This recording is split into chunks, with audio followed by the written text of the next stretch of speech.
Hello मेरे प्यारे बच्चों, तो क्या हाल चाल। आई होप कि आप लोग मस्त होंगे, तंदुरुस्त होंगे और आप लोग की पढ़ाई भी बढ़िया चल रही होगी। चलिए आज की वीडियो हम लोग स्टार्ट करते हैं।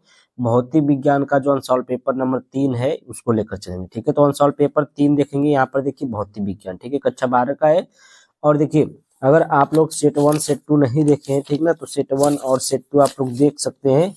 आपको प्लेलिस्ट में वीडियो मिल जाएगा, ठीक ना। और अगर आपको पीडीएफ चाहिए तो देखिए 74 612 763 इस पर आप लोग कॉन्टेक्ट करिए। 2020 से लेकर 2025 तक के सारे सोल्यूशन मिल जाएंगे सिर्फ 200 रुपये में। फिजिक्स केमिस्ट्री बायोलॉजी 3 सब्जेक्ट के मिल जाएंगे, ठीक है। अब देखिए यहाँ पर हम लोग चलते हैं सेट नंबर 3 पर, जो कि सेट नंबर 1 और 2 हो चुका है। JUA सेट नंबर 3 कौन है? 346 JU इसका कोड नंबर है, ठीक। प्रश्नोत्तर संख्या 1। एक बेलनाकार बर्तन के खुले सिरे के केंद्र पर Q आवेश रखा गया है। बर्तन के पृष्ठ पर विद्युत क्षेत्र का फ्लक्स है। विद्युत क्षेत्र का फ्लक्स क्या होगा इसमें? तो ऑप्शन नंबर डी वाला आपका सही ऑप्शन होगा, 2Q अपान में एप्सिलॉन नॉट, ठीक है। हाँ, तो ये आपका ऑप्शन नंबर क्या हो जाएगा? फोर्थ वाला आपका सही जवाब हो जाएगा, ठीक। और देखिए पूर्व दिशा में जहां पर देखिए न्यूमेरिकल टाइप रहेगा वहां पर हम हल भी करेंगे। ऐसा नहीं कि ऑब्जेक्टिव क्वेश्चन है तो इसको छोड़ देंगे, ठीक है। तो इसको छोड़ेंगे नहीं। जहां तक ऐसे क्वेश्चन है तो इस प्रकार से हम लोग टिक लगा देंगे। और अब इसमें अगर ऑब्जेक्टिव में भी न्यूमेरिकल आएंगे तो उसमें हम लोग हल करके ही बताएंगे, ठीक। तो पूर्व दिशा में प्रक्षेपित एक इलेक्ट्रॉन चुंबकीय क्षेत्र द्वारा उत्तर दिशा की ओर विक्षेपित हो जाता है। चुंबकीय क्षेत्र की दिशा हो सकती है, किधर होगी? तो यहाँ पर देखिए आपका ऑप्शन नंबर डी वाला सही होगा। यहाँ पर ए दिया पश्चिम की ओर नहीं, दक्षिण की ओर नहीं, तल के लंबवत ऊपर की ओर नहीं, तल के लंबवत नीचे की ओर होगा, ठीक ना। यहाँ पर दो ऑप्शन दिया है, तल के लंबवत ऊपर की ओर और एक दिया है तल के लंबवत नीचे की ओर। तो ऑप्शन नंबर डी वाला जो होगा सही जवाब होगा, तल के लंबवत नीचे की ओर। अब देखिए प्रश्न नंबर ग है। समतल विद्युत चुंबकीय तरंगों के पथ में एक मुक्त इलेक्ट्रॉन रखा है। इलेक्ट्रॉन गति करना प्रारंभ करेगा, ठीक है। कब प्रारंभ करेगा? जब वह विद्युत क्षेत्र की दिशा में आएगा, ठीक है। तो इसका ऑप्शन नंबर ए वाला क्या हो जाएगा? सही जवाब हो जाएगा। उसके बाद देखिए प्रश्न नंबर घ है। घ क्या है? न्यूमेरिकल है कि एक द्वि उत्तल लेंस के प्रत्येक पृष्ठ की वक्रता त्रिज्या r तथा उसके पदार्थ का अपवर्तनांक म्यू इक्वल टू है आपका 1.5 है। इसके लिए जो होगा f इक्वल टू क्या होगा? तो इसके लिए f इक्वल टू देखिए हम लोग हल करके निकालेंगे। जो आपको फार्मूला होता है 1/f इक्वल टू क्या होता है? n-1। और ये कोष्टक में 1/r1 माइनस 1/r2 ये फार्मूला होता है। क्योंकि जो r1 है यहाँ पर वो R1 इक्वल टू आर और R2 इक्वल टू आर मान लीजिए, ठीक है। यानी कि ये R1 और R2 दोनों का मान क्या है? एक मान लेंगे, ठीक है। तो R हो जाएगा ये भी और R2 भी R हो जाएगा। तो दोनों का जब R रखेंगे देखिए 1/r माइनस में माइनस 1/r, ठीक। और यहाँ पर जो म्यू का जो अपवर्तनांक का मान दिया है, यहाँ पर n कहिए चाहे म्यू कहिए, तो मान दिया है 1.5। तो यहाँ पर 1.5 रखेंगे तो 1.5 माइनस 1/r माइनस और ये माइनस 1/r, ठीक है। अब देखिए यहाँ पर क्या होगा? 1/f इक्वल टू 0.5 गुणे में 1/r प्लस में 1 ये माइनस माइनस क्या हो गया? 1 ये प्लस हो गया, ठीक ना। 1/r प्लस 1/r, तो ये क्या हो जाएगा? हर लेंगे तो r आएगा और दोनों क्या हो जाएंगे? जुड़ जाएंगे, तो ये 2 में r हो जाएगा, ठीक।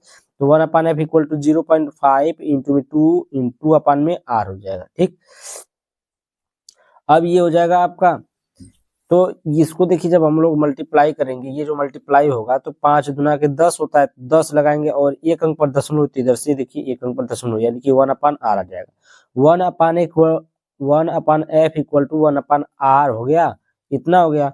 अब दोनों को जब बराबर में लिखेंगे तो f इक्वल टू r आ जाएगा। क्या हो जाएगा? f इक्वल टू आपका क्या आएगा? r आएगा। तो ऑप्शन नंबर इसमें कौन सा सही होगा? ऑप्शन नंबर बी वाला आपका क्या हो जाएगा? सही जवाब हो जाएगा, ठीक है। ऑप्शन नंबर बी वाला आप लोग लगा लीजिएगा, इसमें सही जवाब होगा।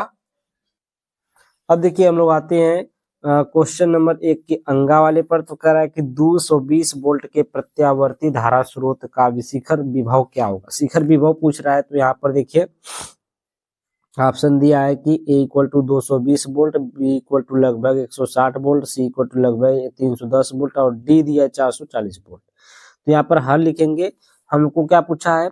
प्रत्यावर्ती धारा जो इसका शिखर विभव पूछा। तो इसके लिए फार्मूला हम लोग आते हैं VRMS इक्वल टू होता है VM अपान में √2 होता है, ठीक है। फार्मूला आपको याद होना चाहिए। तो ये फार्मूला अगर आपको याद नहीं है तो फार्मूला से ही ये क्वेश्चन लगता है। अगर फार्मूला ही नहीं याद रहेगा तो क्वेश्चन आप नहीं लगा पाएंगे, ठीक है। तो ये जो वी आर एम एस होता है, V R M S equal to होता है वी एम अपन में, ये होता है रूट में 2। तो वोल्ट कितना दिया है यहाँ पर, और ये वी आर एम एस मान दिया है 220 वोल्ट, ठीक है। तो यहाँ पर 220 वोल्ट और वी एम आपको निकालना है अपन में। रूट 2 का मान आपको पता होना चाहिए, नहीं तो ये रूट 2 का मान दिया रहता है, पीछे पेपर में दिया भी रहता है कभी कभी, या फिर जो क्वेश्चन होता है उसी में दिया रहता है, ठीक है। तो कहीं कहीं नहीं दिया रहता है, इसलिए आपको याद करना पड़ेगा रूट 2 का मान। रूट 2 का मान होता है 1.414 होता है, ठीक है, यानी कि 1.414, ठीक। तो यहाँ पर वी एम इक्वल टू निकालेंगे तो ये जो इधर जाएगा तो मल्टीप्लाई करेगा, 220 इंटू में रूट 2 हो जाएगा, ठीक। तो रूट 2 का मान रखेंगे 1.414 होता है, तो इसको मल्टीप्लाई करेंगे, तो जब मल्टीप्लाई करेंगे तो 311.08 आएगा। तो 311 दशमलव किसका है, तो मान लीजिए लगभग में आपका 310 वोल्ट वाला, ये ऑप्शन नंबर कौन सही होगा, सी वाला ऑप्शन क्या हो जाएगा आपका सही होगा, ठीक है। ऑप्शन नंबर सी वाला सही होगा, ठीक है, क्योंकि 311 आया है तो लगभग में हम लोग क्या मान सकते हैं, 310 मान सकते हैं। अब देखिए यहाँ पर है प्रश्न नंबर 1 का च, कह रहा है कि शुद्ध अर्धचालक को अभी अपमिश्रित करने पर उसकी चालकता क्या होगी। तो कैसे क्या होती है, बढ़ जाती है कि घट जाती है कि वही रहती है कि शून्य हो जाती है। तो यहाँ पर जो अर्धचालक होता है, शुद्ध अर्धचालक, उसकी जो अपमिश्रित करने पर उसकी जो चालकता होती है ना, वो क्या होती है, बढ़ जाती है। तो ऑप्शन नंबर ए वाला क्या हो जाएगा आपका सही जवाब हो जाएगा, ऑप्शन नंबर 1, एक च का ए, ठीक है। तो प्रश्न नंबर, अब देखिए खंड ब पर आते हैं, जो प्रश्न नंबर 2 है खंड ब में, ठीक ना। ये भी एक एक नंबर का क्वेश्चन होता है, इसमें भी आपको एक एक नंबर तक ही जवाब देना है। जैसे वहां पर ऑब्जेक्टिव में एक एक नंबर का क्वेश्चन था, इसमें भी एक एक नंबर का ही क्वेश्चन है। तो जिस प्रकार से क्वेश्चन रहेगा उसी प्रकार से आंसर भी देना है। तो देखिए विशिष्ट प्रतिरोध का मात्रक लिखिए, तो विशिष्ट प्रतिरोध का मात्रक लिख दीजिए, ओम इंटू मीटर होता है, ठीक है। विशिष्ट प्रतिरोध का मात्रक ओम इंटू मीटर होता है। धनात्मक जेड अक्ष में रखे लंबे तार में 10 एम्पीयर की विद्युत धारा प्रवाहित है। चुंबकीय क्षेत्र की तीव्रता का मान बिंदु 10 सेंटीमीटर 0 और 0 पर ज्ञात कीजिए, ठीक है। यानी कि 0 पर और 10 सेंटीमीटर पर ज्ञात करना है। तो यहाँ पर देखिए दिया है धारा आई का मान कितना है, 10 एम्पीयर यहाँ पर दिया है। तार धनात्मक जेड अक्ष में स्थित है, यानी कि जो तार है वो धनात्मक जेड अक्ष में स्थित है, अर्थात तार x equal to 0 y equal to 0 दिया है, ठीक है, से होकर गुजर रहा है। बिंदु जिसके लिए क्षेत्र निकालना है, अब देखिए जिसके लिए क्षेत्र निकालना है पी, ये देखिए पी है, पी 10 सेंटीमीटर और 0 0 दिया है, ठीक है। दूरी तार से r इक्वल टू कितना है, 10 सेंटीमीटर दिया है, इक्वल टू अगर इसको मीटर में चेंज करेंगे तो क्या हो जाएगा 0.1 मीटर आएगा, ठीक है। अब सूत्र देखिए, सूत्र यहाँ पर है, अनंत लंबे तार के पास चुंबकीय क्षेत्र का मान B इक्वल टू देखिए म्यू नॉट अपन में I अपन में 2 पाई R होता है, जहां mu naught equal to 4 pi into में 10 के पावर -7 होता है, ठीक ना। तो ये आपको फार्मूला में ये मान रख देना है, म्यू नॉट की जगह पर ये मान रखेंगे, और जो भी मान दिया रहेगा उसको हम लोग रख के हल करेंगे, ठीक है। अब देखो यहाँ पर मान रखने पर B इक्वल टू 4 पाई, तो यहाँ पर 4 पाई गुणे 10 के पावर -7 ये मान दिया था म्यू नॉट का, तो म्यू नॉट का रख दिया। आई इक्वल टू 10 एम्पियर दिया था वो रख दिया, और बटे में 2 पाई है, और आर का मान 0.1 आया था, कितना मीटर आया था, 0.1 मीटर आया था। अब हम लोग क्या करेंगे, इसका जब मल्टीप्लाई करेंगे यहाँ पर, तो यहाँ पर देखिए पाई से ये पाई कट जाएगा, ठीक है, पाई से पाई कट जाएगा, यहाँ से देखिए कट जाएगा ना, पाई से पाई कट गया। अब यहाँ पर बचेगा, गुणा करेंगे तो ये 0.2 हो जाएगा, ऊपर 4 गुणे 10 के पावर -6, क्योंकि ये 10 से 1 से 10 कट जाएगा, तो 10 के पावर -6 बचेगा। अब इसको क्या करेंगे, दशमलव हटाएंगे और यहाँ पर एक माइनस कम होगा, ठीक है, तो यहाँ पर -5 हो जाएगा, 2 दूना के 4 ये कट जाएगा, तो B इक्वल टू 2 गुणे 10 के पावर -5 टेस्ला, ये आपका आंसर हो जाएगा, ठीक है। तो यही आपका आंसर होगा। प्रश्न नंबर 2 का देखिए लेंज का नियम लिखिए, कह रहा है कि लेंज का नियम लिखना है, बस लिख देना है लेंज का नियम। देखिए वैद्युत चुंबकीय प्रेरण की घटना में उत्पन्न हुआ प्रेरित वैद्युत वाहक बल अथवा प्रेरित धारा उस कारण का सदैव विरोध करती है जिससे कि वह स्वयं उत्पन्न हुई, यही लेंज का नियम है, ठीक है। यानी कि जो वैद्युत चुंबकीय प्रेरण की जो घटना होती है, यह जो लेंज का नियम होता है, यह उसी सदैव क्या करता है कि उसका विरोध करता है, किसका, जो जहां से यह उत्पन्न होता है, जहां से यह बनता है, ठीक है, वैद्युत बलवाहक अथवा प्रेरित धारा उस कारण का सदैव विरोध करती है जिससे कि वह स्वयं उत्पन्न हुई है, यानी कि जहां से वो पैदा होती है, जहां से वह पैदा हुई है उसी का विरोध कर रही है, ठीक है।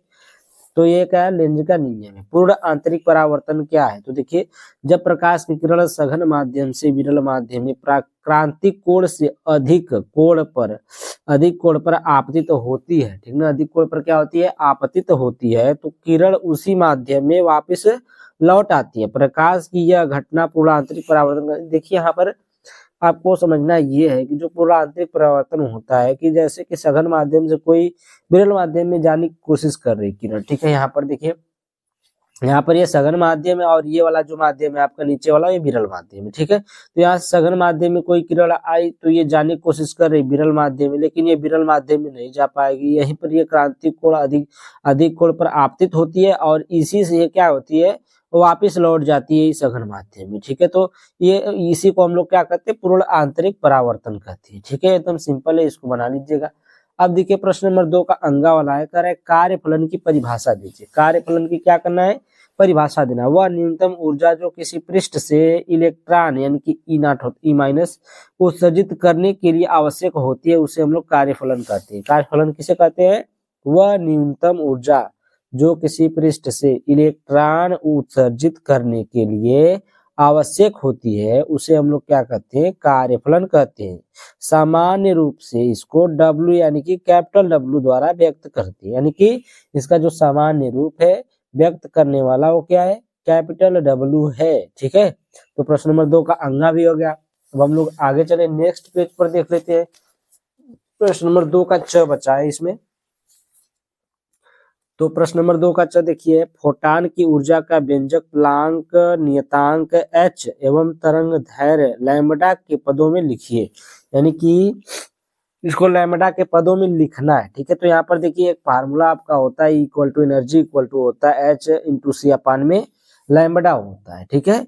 यानी कि एनर्जी इक्वल टू फार्मूला होता है ना h इंटू सी इंटू अपान में क्या होता है, लैम्बडा होता है, जहाँ ई आपका क्या, फोटान की ऊर्जा है, इक्वल प्लांक नियतांक है जिसका मान होता है 6.62 जूल इंटू सेकेंड होता है। सी प्रकाश का वेग जिसका मान होता है 3 × 10⁸ metre per second. F lambda equal to होता है फोटान का तरंग दैर्घ्य। तो ये इसी के रूप में लिखना था, तो देखिए E equal to H C अपान में लैम्बडा, ठीक ना। तो यही आपको लिखना था। एक नंबर में क्या लिखेंगे, बहुत ज्यादा नहीं लिखेंगे, और इसके बारे में इतना बता देंगे तो और एग्जामिनर खुश हो जाएगा, तो आपको बढ़िया से नंबर देगा, ठीक है। एक नंबर कितना बढ़िया से देगा भाई, उसको आधा तो नहीं करेगा ना कि 1.5 नंबर दे देगा।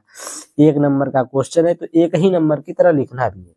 यहाँ पर देखिए खंड स प्रश्न नंबर 3 है, जो खंड स है वो प्रश्न नंबर 3 के अंतर्गत आता है। और देखिए हम लोग चलते हैं प्रश्न नंबर 3 पर, क वाला करा उपयुक्त परिपथी आरेख खींच कर वैद्युत परिपथ संबंधी किरचॉफ के नियम लिखे। तो ये प्रथम नियम है, देखिए धारा संरक्षण नियम जिसे कहते हैं, या संधि का नियम भी इसे बोलते हैं।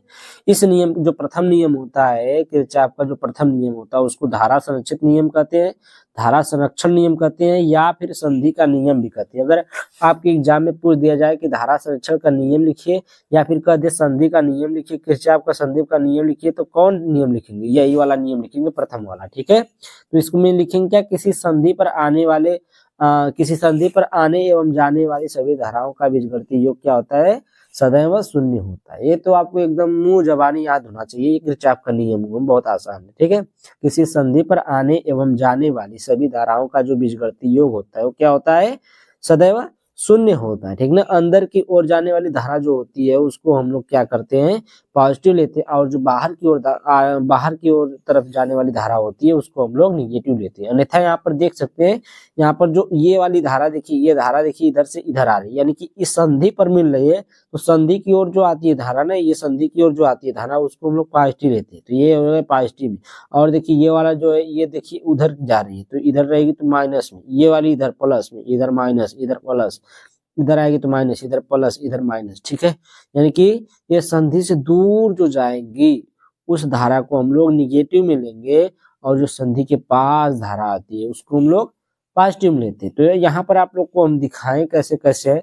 तो यहाँ पर देखिए I1, यहाँ पर देखिए आगे प्लस होता है I1 माइनस I2 देखिए यहाँ पर दूर जा रहा है तो माइनस I2, प्लस I3, तो I3 देखिए यहाँ पर I3 इधर आ रहा है, एकदम संधि की ओर आ रहा है, तो प्लस में I4 है, तो ये I4 देखिए आपको प्लस में है।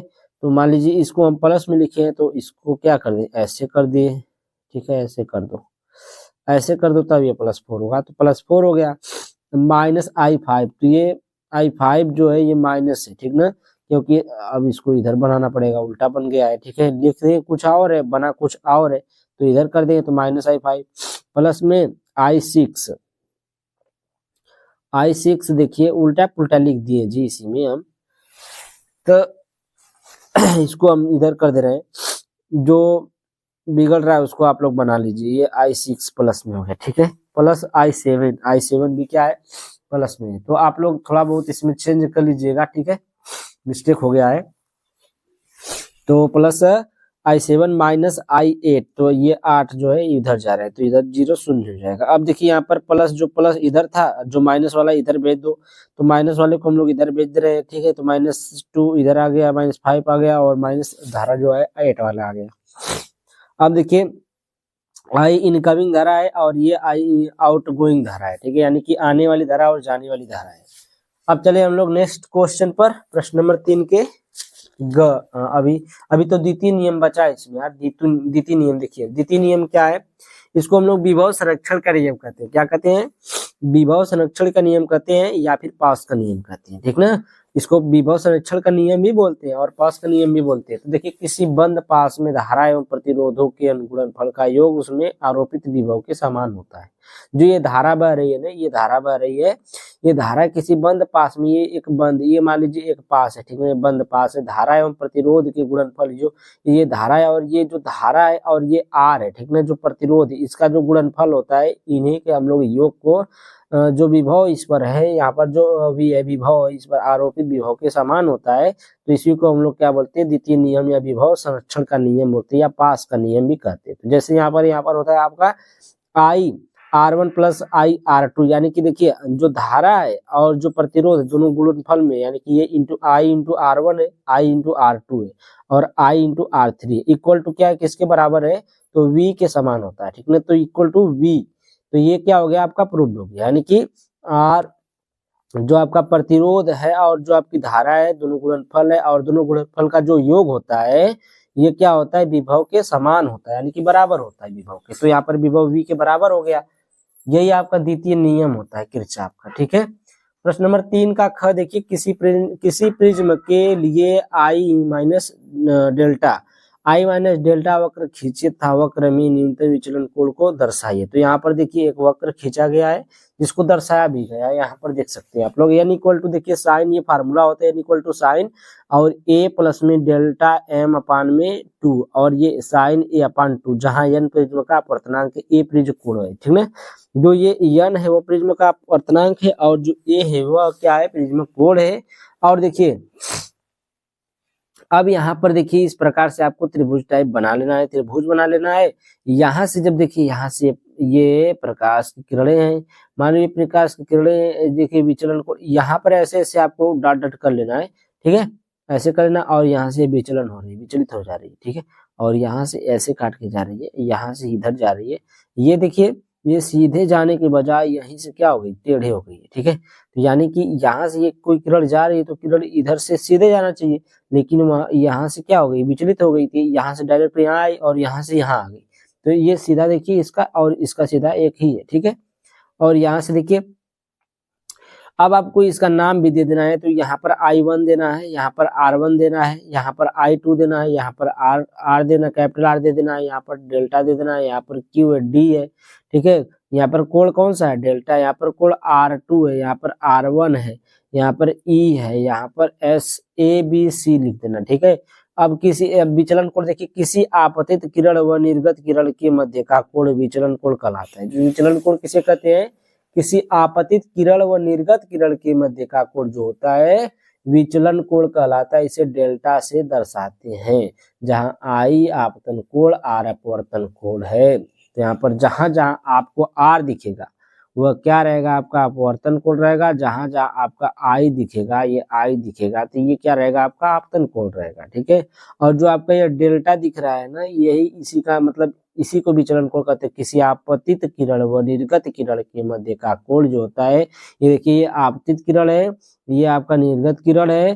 तो आपतित किरण और जो निर्गत किरण के मध्य का जो कोण बनता है उसी को हम लोग क्या बोलते हैं, विचलन कोण बोलते हैं। ठीक है, तो I इक्वल टू आर होता है। तो जो आपका आपतन कोण होता है और जो अपवर्तन कोण होता है दोनों आपस में क्या होते हैं, बराबर होते हैं। ठीक है, तो डेल यहाँ पर देखिए त्रिभुज हम लोग क्या लेंगे, डी क्यू आर लेंगे। तो यहाँ पर देखिए डी कहाँ है, तो डी यहाँ पर है, क्यू कहाँ है, यहाँ पर है, और आर कहाँ है, तो यहाँ पर कौन सा आर, कैपिटल, तो डी क्यू आर लेंगे। तो यहाँ पर डी क्यू आर लेंगे, ऐसे लेंगे डी क्यू आर। ठीक है, तो ऐसे डी क्यू आर। ठीक है, तो यहाँ पर डी क्यू आर में चलो delta equal to D Q R plus में डी आर क्यू, यानी कि डी क्यू आर, तो यहाँ पर डी आर क्यू। ठीक है, D Q R D R Q, बात एक ही है, प्लस प्लस कर दीजिए।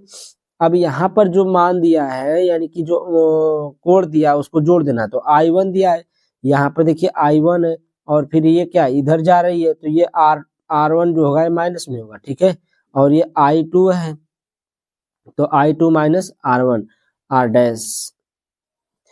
अब देखिए delta equal to I1 plus I2 minus में R1 प्लस R डैश हो गया। ठीक है, अल्पतम विचलन की स्थिति, अल्पतम विचलन की स्थिति हम लोग निकालेंगे। तो यहाँ पर I1 equal to I2 equal to I, यानी कि I1 और I2 क्या दोनों बराबर है, तो दोनों के बराबर में I1 मान लीजिए। ठीक है, तो R1 equal to R dash equal to R मान लीजिए, delta equal to delta M मान लीजिए। ठीक है, तो यहाँ पर आपका बनेगा delta M equal to I plus I minus में R प्लस में R, तो ये 2I हो जाएगा और ये 2R हो जाएगा, तो 2I माइनस 2R हो जाएगा। ठीक है, आगे चले।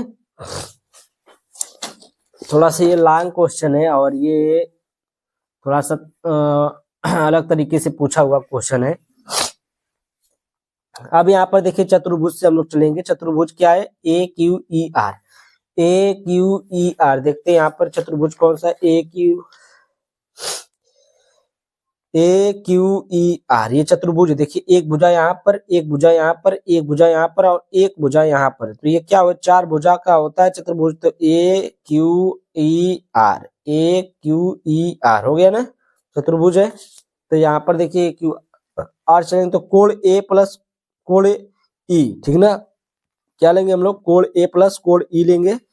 कोण ए प्लस कोण ई, देखिए यहाँ पर कोण ए और कोण ई ये क्या है 180 डिग्री, तो यहाँ पर कोण ए और कोण ई बराबर क्या हो जाएगा 180, और यहाँ पर कोण ई प्लस कोण R1 प्लस कोण R डैश इक्वल टू 180 हो जाएगा। दोनों एक समीकरण, ये एक समीकरण दो, समीकरण एक और समीकरण दो ले लेंगे। तो यहाँ पर देखिए कोण ई, कोण R1 और कोण और क्या कहा है, कोण R डैश। ठीक है, तो यहाँ पर R1 R डैश सब लेंगे तो कितना हो जाएगा 180 होगा। समीकरण एक व समीकरण दो से, समीकरण एक व समीकरण दो से चलेंगे तो कोण ई प्लस कोण R1 प्लस कोण R डैश इक्वल टू, दोनों बराबर है, ये भी 180 है, तो इसको भी हम लोग बराबर कर देंगे कोण ए प्लस कोण ई। तो कोण ई से कोण ई कट जाएगा, बचेगा ये, तो कोण को हटाओ, इसको हल करो। R1 plus R dash equal to A, अब R इसके बराबर R माने थे, इसके भी बराबर R माने थे, तो R प्लस R हो जाएगा इक्वल टू A, तो 2R इक्वल टू A, तो R इक्वल टू A अपान में 2 समीकरण A मान लीजिए इसको। ठीक है, तो R इक्वल टू कितना आ गया A अपान में 2, तो लैम्बडा ये delta M equal to 2I minus 2R था, तो R की जगह पर देखिए A2 आ गया, तो R इक्वल टू है ना A अपान में 2, तो A अपान में 2 यहाँ पर मल्टीप्लाई कर देंगे, यानी कि R की जगह पर ये मान रख दीजिए। ठीक है, 2I इंटू 2 इंटू A अपान में 2।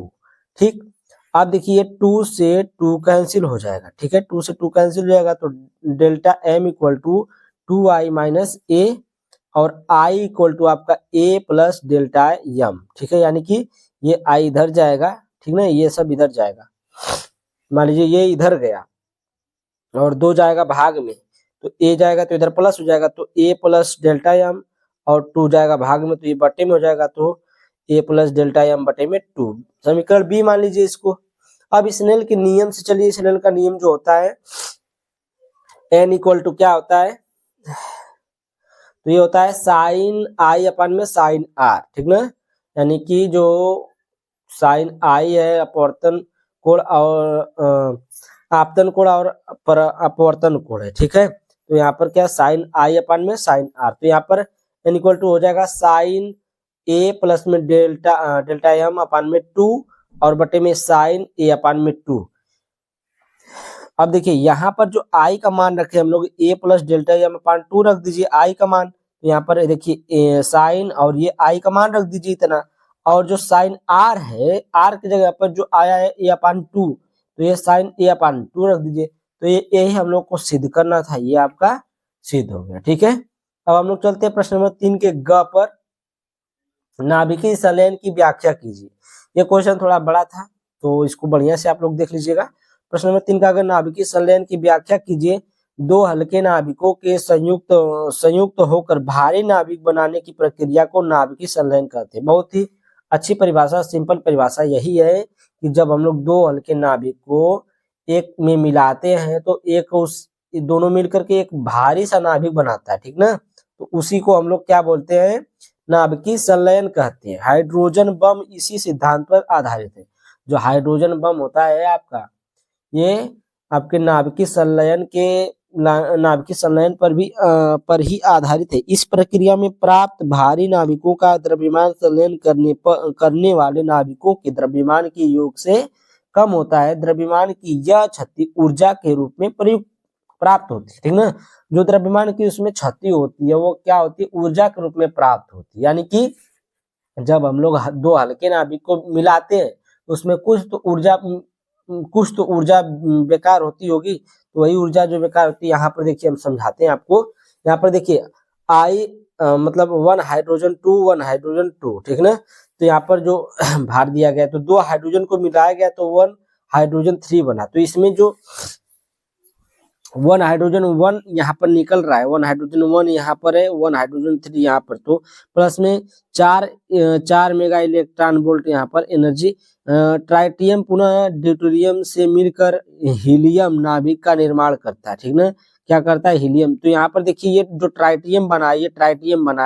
अब ये ट्राइटियम और एक इसमें से एक ट्राइटियम ले लीजिए, एक ड्यूटेरियम ले लीजिए। तो यहाँ पर देखिए 1s3 ट्राइटियम 1s2 ड्यूटेरियम ले लीजिए, ठीक है। तो दोनों जब आपस में मिले, दो नाभिक हल्के नाभिक आपस में मिले तो यहाँ पर 2He4 बना, ठीक ना। यानी कि देखिए यहाँ पर एक यानी कि दो परमाणु, तो 2 परमाणु यहाँ पर हो गए, लेकिन यहाँ पर जो द्रव्यमान इनका है 3 to 5 होना चाहिए, तो यहाँ पर 4 है। यानी कि ये हीलियम का निर्माण कर रहे हैं। यानी कि एक द्रव्यमान कहाँ गया, इसका एक द्रव्यमान वही जो है आपकी एनर्जी के रूप में निकल गया, ठीक ना। और यहाँ पर प्लस में 17.6 मेगा इलेक्ट्रॉन वोल्ट भी बाहर आता है, ठीक। तो वही यहाँ पर कहा है कि इस प्रक्रिया में प्राप्त भारी नाभिकों का द्रव्यमान संलयन करने वाले नाभिकों के द्रव्यमान के योग से कम होता है, ठीक ना। जो ये भारी वाला नाभिक होगा इसका जो द्रव्यमान होगा, ये द्रव्यमान जो संलयन कर रहे हैं हल्के नाभिक जो इनके द्रव्यमान से मिलाने पर कम होगा, ठीक है। द्रव्यमान की यह क्षति ऊर्जा के रूप में प्राप्त होती है। यह क्षति किस में प्राप्त होती है, ऊर्जा के रूप में प्राप्त होती है। तो यहाँ तक आपको समझ में आई होगी बात। हम लोग नेक्स्ट क्वेश्चन पर चलते हैं। यहाँ पर प्रश्न नंबर 3 का घ कह है कि चित्र में प्रदर्शित परिपथ में बैटरी से धारा ज्ञात कीजिए। तो यहाँ पर जो आपको परिपथ में ये बैटरी दिया गया है, यहाँ पर ये बैटरी है और इसमें क्या है, धारा ज्ञात करना है, ठीक ना। यानी कि वो आर का मान दिया है, ओम बराबर दिया है। अब देखिए धारा हम लोग कैसे निकालेंगे, यहाँ पर देखिए तीन प्रतिरोध दिया गया है, 6 ओम 2 ओम और 3 ओम। तीनों प्रतिरोध एक दूसरे के समांतर में जुड़े हुए हैं, ठीक ना। देखिए समांतर में जुड़े हुए हैं, तो समांतर में श्रेणी क्रम में रहता है, तो ऐसे ऐसे ऐसे करके श्रेणी क्रम में रहता है। ये देखिए समांतर क्रम में, ठीक है। तो समांतर क्रम में जुड़े, तो समांतर क्रम का फार्मूला होता है 1/r की EQ, ठीक ना। तो 1/r EQ है, तो इसके लिए फार्मूला बनेगा 1/r1 + 1/r2 + 1/r3। तो ये r1 r2 का मान रख दीजिए, ये आपका r1 हो जाएगा ऊपर वाला, बीच वाला r2 और नीचे वाला r3 हो जाएगा। तो 1/6 1/2 + 1/3 हो जाएगा। तो ये जब लसा लेंगे तो इसका 6 आएगा, 6 से 6 में भाग देंगे तो 1 बार जाएगा, तो 1 से 1 में गुणा करेंगे 1, 2 से भाग देंगे तो 3 बार जाएगा, 3 से 1 में गुणा करेंगे तो 3 आएगा, प्लस में 3 लिखेंगे, फिर प्लस का चिन्ह 3 से 6 में भाग देंगे तो 2 बार जाएगा, 3 गुना के 6, 2 से 1 में गुणा कर देंगे तो 2 आ जाएगा। तो 6/6 आ जाएगा, इसको जोड़ेंगे 6/6, यानी कि 6 को 6 से काटेंगे 1 आ गया, तो R E Q equal to कितना आ गया, 1 आ गया। अब ओम के नियम से हम लोग चलते हैं, आई इक्वल टू होता है वी अपान आर। ओम के नियम से क्या होता है, आई इक्वल टू क्या होता है, वी अपान में आर होता है। तो यहाँ पर वी आपका दिया है 10 और आर आपका आया है 1। तो यहाँ पर जो आई इक्वल टू आपका आई निकालना है, धारा ज्ञात करना है, तो धारा इक्वल टू वोल्ट जो दिया है और जो प्रतिरोध है, ठीक ना। तो वोल्ट कितना है, 10 वोल्ट है। यहाँ पर देखिए 10 वोल्ट दिया है, फार्मूला सवालम दिया है, यहाँ पर देखिए 10 वोल्ट दिया है, तो 10 वोल्ट वही रख देंगे वी के जगह पर। 10 वोल्ट बटे में एक ओम आया है, इसका मान आया है 1 ओम, ठीक ना। यहाँ पर 1 ओम आया है ना, तो आई इक्वल टू 10 अपान में ए, तो 1 से भाग देंगे तो 10 एम्पियर ही आएगा, ठीक ना। तो ओम के नियम से ये फार्मूला से ये मतलब लग गया। तो कितना आ गया, 10 एम्पियर बैटरी से प्रवाहित धारा है। तो इसमें जो बैटरी की जो धारा प्रवाहित होगी कितनी होगी, 10 एम्पियर होगी, ठीक है। तो यहाँ पर आपको प्रश्न नंबर 3 के घ तक पूरा हो गया। अब प्रश्न 3 हो चुके हैं, प्रश्न नंबर 4 हम लोग देखेंगे। तो यहाँ पर देखिए प्रश्नोत्तर संख्या 4 है। प्रश्न नंबर 4 का क देखिए, गाउस का नियम लिखिए, एक समान आवेशी सीधे तार के निकट वैद्युत क्षेत्र के सूत्र का निगमन कीजिए, ठीक ना। गाउस का नियम यहाँ पर आपको लिख लेना, कुछ नहीं करना है। किसी विद्युत पृष्ठ से गुजरने वाला विद्युत फ्लक्स इस पृष्ठ के परिबद्ध आवेश का 1/ε0 गुना होता है, ठीक ना। इसको क्या 1/ε0 गुना होता है क्या, किसी विद्युत पृष्ठ से गुजरने वाला, ठीक ना, किसी विद्युत पृष्ठ से गुजरने वाला विद्युत फ्लक्स, कौन, विद्युत फ्लक्स इस पृष्ठ के परिबद्ध आवेश का 1/ε0 गुना होता है, ठीक है। क्यू ई इक्वल टू होता है क्यू अपान में ई नॉट, या कह सकते हैं ये एप्सिलॉन नॉट, ठीक है। ये एप्सिलॉन नॉट है, ई नॉट नहीं है, एप्सिलॉन नॉट। अब देखिए यहाँ पर जो इसके बराबर है, तो यहाँ पर देखिए क्यू बराबर आपका 1 एप्सिलॉन नॉट, या फिर इंटू में क्यू लिखिए, चाहे क्यू के बटे में कर दीजिए, ठीक ना। क्यू बटे एप्सिलॉन नॉट इस प्रकार से भी लिख सकते हैं और इस प्रकार से भी लिख सकते हैं।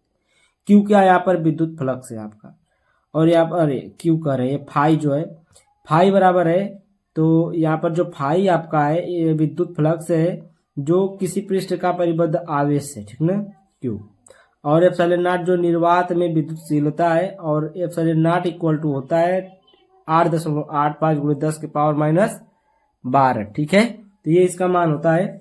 अब जो इसमें दिया है क्वेश्चन में कि एक समान आवेशी सीधे तार के लिए के निकट वैद्युत क्षेत्र के सूत्र का निगमन कीजिए, तो यहाँ पर आपको ये फार्मूला देखने को मिल जाएगा, ठीक है।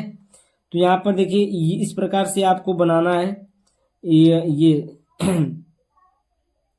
माना एक आवेशित चालक तार है, तो यहाँ पर जो इसमें है ये एक आवेशित क्या है, ये चालक तार है, ठीक है, जिसका गॉसियन पृष्ठ बेलनाकार, ये जो गॉसियन पृष्ठ इसका ये जो है ये क्या है, बेलनाकार है, ठीक ना। ये क्या है आपका, देखिए बेलनाकार है। उस बेलन की लंबाई l है, इसकी जो पूरी लंबाई ली गई कितना है, इसकी लंबाई l है, ठीक। तथा चालक तार का रेखीय आवेश घनत्व लैम्डा है, ठीक ना। इसका चालक तार का जो रेखीय आवेश घनत्व आप लैम्डा यहाँ पर लिख सकते हैं, कहीं भी लिख दीजिएगा लैम्डा, ठीक। अब देखिए यहाँ पर क्या हो जाएगा, फाई ई इक्वल टू होगा ई तो ये जाएगा ई डॉट ए, ठीक ना, ई डॉट ए। अब यहाँ पर phi E equal to mod में ई और मॉड ए, और यहाँ पर जो कोड रहेगा ये यहाँ पर देखिए थीटा कोड है, तो यहाँ पर कॉस थीटा लेंगे हम लोग, cos theta phi E equal to E cos theta. ये तो ये जो होगा ये जो मॉड है ये हट जाएगा, तो यहाँ पर ई इंटू ए कॉस थीटा हो जाएगा। और यहाँ पर देखिए ई ए इक्वल टू जो थीटा बराबर है यहाँ पर 0 डिग्री, ठीक ना। थीटा बराबर कितना है, यहाँ पर 0 लिया है, तो यहाँ पर फाई ई इक्वल टू हो जाएगा ई ए, क्योंकि यहाँ पर 0 डिग्री कॉस थीटा की जगह पर, थीटा की जगह पर जब 0 मान रखेंगे तो कॉस 0 अंश का जो मान होता है वो 1 होता है, तो यहाँ पर 1 से मल्टीप्लाई करेंगे तो ई ए बचेगा, तो फाई ई इक्वल टू ई ए हो जाएगा। गॉस की प्रमेय से देखिए, गॉस की जो प्रमेय यहाँ पर आपको दिखाए हैं कि phi E equal to Q अपान में एप्सिलॉन नॉट होता है, तो यहाँ पर जो गॉस की प्रमेय चलाएंगे तो यहाँ पर phi equal to E Q अपान में एप्सिलॉन नॉट से, ठीक ना। तो फाई ई इक्वल टू यहाँ पर रख देंगे, ठीक है। तो देखिए Q upon epsilon naught, Q upon epsilon naught equal to क्या लेंगे, ई इंटू ए। अब देखिए यहाँ पर हो जाएगा आपका लैम्डा इक्वल टू होता है क्यू अपान एल, और क्यू इक्वल टू जब निकालेंगे तो लैम्डा इंटू एल हो जाता है, ठीक है। जब क्यू इधर आएगा एल इधर चला जाएगा, क्यू बराबर करेंगे तो ए इक्वल जो फार्मूला होता है क्षेत्रफल का 2πr होता है, ठीक है। तो ये ए इक्वल टू 2πr, ठीक। फिर उसके बाद हम लोग क्या करेंगे, जो ए का मान है ये यहाँ पर रख देंगे ए का मान, और जो ये क्यू का मान आया है लैम्डा इंटू में एल ये यहाँ पर रख देंगे। तो यहाँ पर देखिए लैम्डा इंटू में एल अपान एप्सिलॉन नॉट, और यहाँ पर ई इंटू में ए का मान है 2πr, तो यल से यल कैंसिल हो जाएगा। ई बराबर आपका जो बचेगा ये जो इंटू में इधर आ जाएगा नीचे, तो लैम्डा बटे में 2πr epsilon not, 2πr epsilon not proof हो गया, ठीक ना। यही हम लोग को क्या करना था, एक समान आवेशित सीधे तार के लिए हम लोग को वैद्युत क्षेत्र के निकट का जो है सूत्र का निगमन करना था, यही आपको सूत्र का निगमन करना था, ठीक है। तो यहीं तक आपको छोड़ देना है, आगे चले हम लोग। अब देखिए यहाँ पर जो है प्रश्न नंबर 4 का ख में, इसमें आपको दिया है न्यूमेरिकल, कह रहा है कि दर्शाए गए परिपथ में 2 ओम तथा 10 ओम के प्रतिरोधकों में प्रवाहित धाराएं एवं संधारित्र पर आवेश की गणना कीजिए। तो यहाँ पर देखिए 2 ओम दिया गया है और 10 ओम दिया गया है, जिसमें 2 वोल्ट की 2 ओम और 2 वोल्ट है यहाँ पर, और यहाँ पर हम ये आपको लिखना पड़ेगा ए और बी, आई लिख दीजिएगा यहाँ पर I1 और यहाँ पर I2, ठीक है। C इक्वल टू यहाँ पर 10 माइक्रोफैरड दिया है। माना संधारित्र पूर्णतः आवेशित है, ये जो संधारित्र है पूरी तरीके से आवेशित है, इसमें धारा प्रवाहित की गई है, ठीक है। तो यहाँ पर जो चूंकि 10 ओम के प्रतिरोध से धारा जो आएगी ये कितना आएगी, 10 ओम के प्रतिरोध से, ये 10 ओम का प्रतिरोध है, तो इससे जो धारा आएगी कितना आएगी, I1 इक्वल टू 0 आएगी, ठीक है। प्रतिरोध से धारा I1 इक्वल टू कितना आएगी, 0 आएगी। अब यहाँ पर 2 वोल्ट और यहाँ पर जो 2 ओम दिया है इसके अंतर्गत हम लोग निकालेंगे तो Req एक फार्मूला होता है Req, ठीक है। Req इक्वल टू होता है ये दोनों ओम को जोड़ देते हैं यहाँ पर, ठीक है। तो यहाँ पर 2 ओम और 8 ओम है, तो 2 ओम और 8 ओम क्या हो जाएगा, R1 प्लस R2 होता है। तो यहाँ पर जो एक 2 ओम दिया है, एक 8 ओम दिया है, तो यह दोनों को जोड़ेंगे तो 10 ओम आएगा। धारा I यहाँ पर देखिए V equal to I R होता है formula, V equal to I into R होता है ओम के नियम से। तो 2 I क्या हो जाएगा, I का मान कितना है, I और ये R का मान कितना है, यहाँ पर 10 है, तो यहाँ पर 10 रखेंगे तो I इक्वल टू क्या हो जाएगा, यहाँ पर जब 10 में भाग देंगे इससे, 10 से भाग देंगे इसमें, तो यह आ जाएगा I इक्वल टू 0.2 एम्पियर, ठीक है। तो ये एक आंसर आ गया। दूसरा आंसर 2 ओम के प्रतिरोध में धारा I इक्वल टू 0.2 एम्पियर बह रही है। तो यहाँ पर देखिए 10 ओम में प्रवाहित धारा कितना है, वहां पर 0 दिया गया है। 10 ओम के प्रतिरोध में धारा कितना I1 था, तो यहाँ पर 0 था ना, ऊपर अभी लिखे थे। तो 2 ओम के सिरों के बीच विभवांतर जब हम निकालेंगे तो 2 गुणे 0.2 एम्पियर का जो भाग करेंगे, गुणा कर देंगे, तो ये क्या आ जाएगा, 0.4 वोल्ट आ जाएगा, ठीक। ए तथा बी के बीच विभवांतर, ए तथा बी के बीच विभवांतर निकालेंगे तो 2 माइनस क्या हो जाएगा, 0. ये जो आया है, ठीक है, ये जो आया है, तो उसी को हम लोग क्या करेंगे, घटा देंगे इसमें 2 माइनस 0.4 से घटा देंगे तो 1.6 वोल्ट बचेगा। अब संधारित्र पर आवेश Q इक्वल टू आप लोग जानते ही फार्मूला C इंटू वी होता है, तो Q equal to C into V. तो C का मान आपका 10 माइक्रोफैरड ऊपर दिया था, गुणे में ये जो मान आया वोल्ट में 1.6, तो इसको गुणा करेंगे, Q इक्वल टू आपका 16 माइक्रोफैरड कुलाम आ जाएगा, ये आपका आंसर हो जाएगा, ठीक है। तो यहाँ तक बात समझ में आई। आगे चले हम नेक्स्ट क्वेश्चन पर, नेक्स्ट पेज पर। अब देखिए प्रश्न नंबर 4 का ग है, कह रहा है कि एम्पियर नियम की सहायता से लंबी धारावाही परिनालिका के अंदर उत्पन्न चुंबकीय क्षेत्र की तीव्रता का व्यंजक प्राप्त कीजिए। ये जो क्वेश्चन है, ये क्वेश्चन बार बार पूछता है, तो ये वाला क्वेश्चन जो है वेरी मोस्ट इंपोर्टेंट क्वेश्चन है, ठीक है, इंपोर्टेंट क्वेश्चन है। इस क्वेश्चन को आप लोग एकदम टिक लगा लीजिएगा कि ये क्वेश्चन आएगा, किसी न किसी सेट में जरूर आता है। एम्पियर का परिपथी नियम, किसी बंद वक्र के लिए चुंबकीय क्षेत्र B का रेखीय समाकलन बंद वक्र द्वारा घेरे गए क्षेत्रफल में उपस्थित कुल धारा I का म्यू नॉट गुना होता है, ठीक है। कह रहा है कि जो कोई बंद वक्र है उसमें जो चुंबकीय क्षेत्र B है, ठीक ना, रेखीय समाकलन बंद वक्र द्वारा जो घेरे गए हैं जो क्षेत्रफल उनमें जो उपस्थित कुल जो धारा है, ठीक ना, वो किसके गुना होती है, जो माई ये क्या है, म्यू नॉट, ठीक ना। तो ये क्या होता है, म्यू नॉट गुना होता है। तो ये जो म्यू नॉट गुना होता है, तो ये अर्थात देखिए यहाँ पर रेखीय समाकलन कर दिए इसका बी का, तो रेखीय समाकलन बी, और ये डी एल है, ठीक ना। तो इसकी जो लंबाई होती है डी, यहाँ पर जैसे अब अगर आपका जो निकालना रहता है, जैसे आप निकालते हैं एक्स का तो डी एक्स लिखते हैं, डी टी लिखते हैं, तो उसी प्रकार से इसमें डी एल लिखेंगे, ठीक है। तो यहाँ पर एक ही समाकलन बी और यहाँ पर इंटू में डॉट में डी एल इक्वल टू किसके बराबर होता है, आई का एप्सिलॉन नॉट, अरे माइक्रो इसको म्यू बोलते हैं यार, भूल जा रहा है, आई का म्यू नॉट गुना होता है, तो यहाँ पर म्यू नॉट इंटू आई हो जाएगा। गणितीय व्याख्या करेंगे हम लोग। माना एक्स वाई एक परिनालिका है, इसकी त्रिज्या ए तथा इसकी प्रति लंबाई पर फेरों की संख्या n है। मानकों परिनालिका में धारा I प्रवाहित हो रही है, ठीक है। उसके बाद देखिए यहाँ पर आप लोगों को एक बनाना था, लेकिन मैं फिगर नहीं बनाया हूँ। एक बंद परिपथ ए बी सी डी की कल्पना करते हैं। माना भुजाएं ए बी व सी डी परिनालिका के लंबाई के समांतर है, तब बंद परिपथ में एम्पियर के परिपथी नियम से इस प्रकार से आपको लिख लेना है, जो कि ये देखिए ये क्वेश्चन मजे का लंबा है, मजे का बड़ा है, ठीक है, बहुत बड़ा नहीं, एक पेज का और है। तो यहाँ पर लिखेंगे, एक बार देखिए ए से बी और बी से सी और सी से डी और डी से ए लेकर चलेंगे। ये क्वेश्चन जो है ना पीछे भी हो चुका है, ठीक है। अगर आप अगला पिछला सेट देखे होंगे, पीछे का 2 सेट, तो उसमें एक क्वेश्चन हो चुका है, सेम टू सेम यही क्वेश्चन है, आप लोग इसको लिख लीजिए। अन्यथा मैं उस क्वेश्चन में, अरे उस वाले सेट में बताया हूँ, ये पूरा क्वेश्चन बताया हूँ, ठीक है। तो इसको आप लोग वहीं से लिख सकते हैं और समझ सकते हैं, उसमें बढ़िया समझाया हूँ, ठीक है। और यहाँ पर दिखा दे रहा हूँ आपको, आप लोग इसका नोट कर लीजिएगा, ठीक ना। जो ये क्वेश्चन का आंसर है इसका, ये क्वेश्चन का आंसर नोट कर लीजिएगा। तो यहाँ पर आप लोग ये देखिए बढ़िया से, आप लोग इसको एम्पियर के परिपथी नियम से यहाँ पर चलेंगे। फिर ये आपका बी इक्वल टू देखिए म्यू नॉट एन आई आ जाता है। यही परिनालिका के अंदर किसी बिंदु पर चुंबकीय क्षेत्र की तीव्रता के लिए व्यंजक है। ये बस इतना आपको लिख देना है, ठीक ना। और ये सब जितना है ये सब आपको उतार लेना है, ठीक है। बढ़िया से आप लोग को पढ़ लेना है। और अगर हाँ देखिए सेट नंबर 1 2 देखे होंगे तो उसमें ये क्वेश्चन आया हुआ है, तो आप लोग वहां से भी समझ सकते हैं, बढ़िया समझाए उसमें।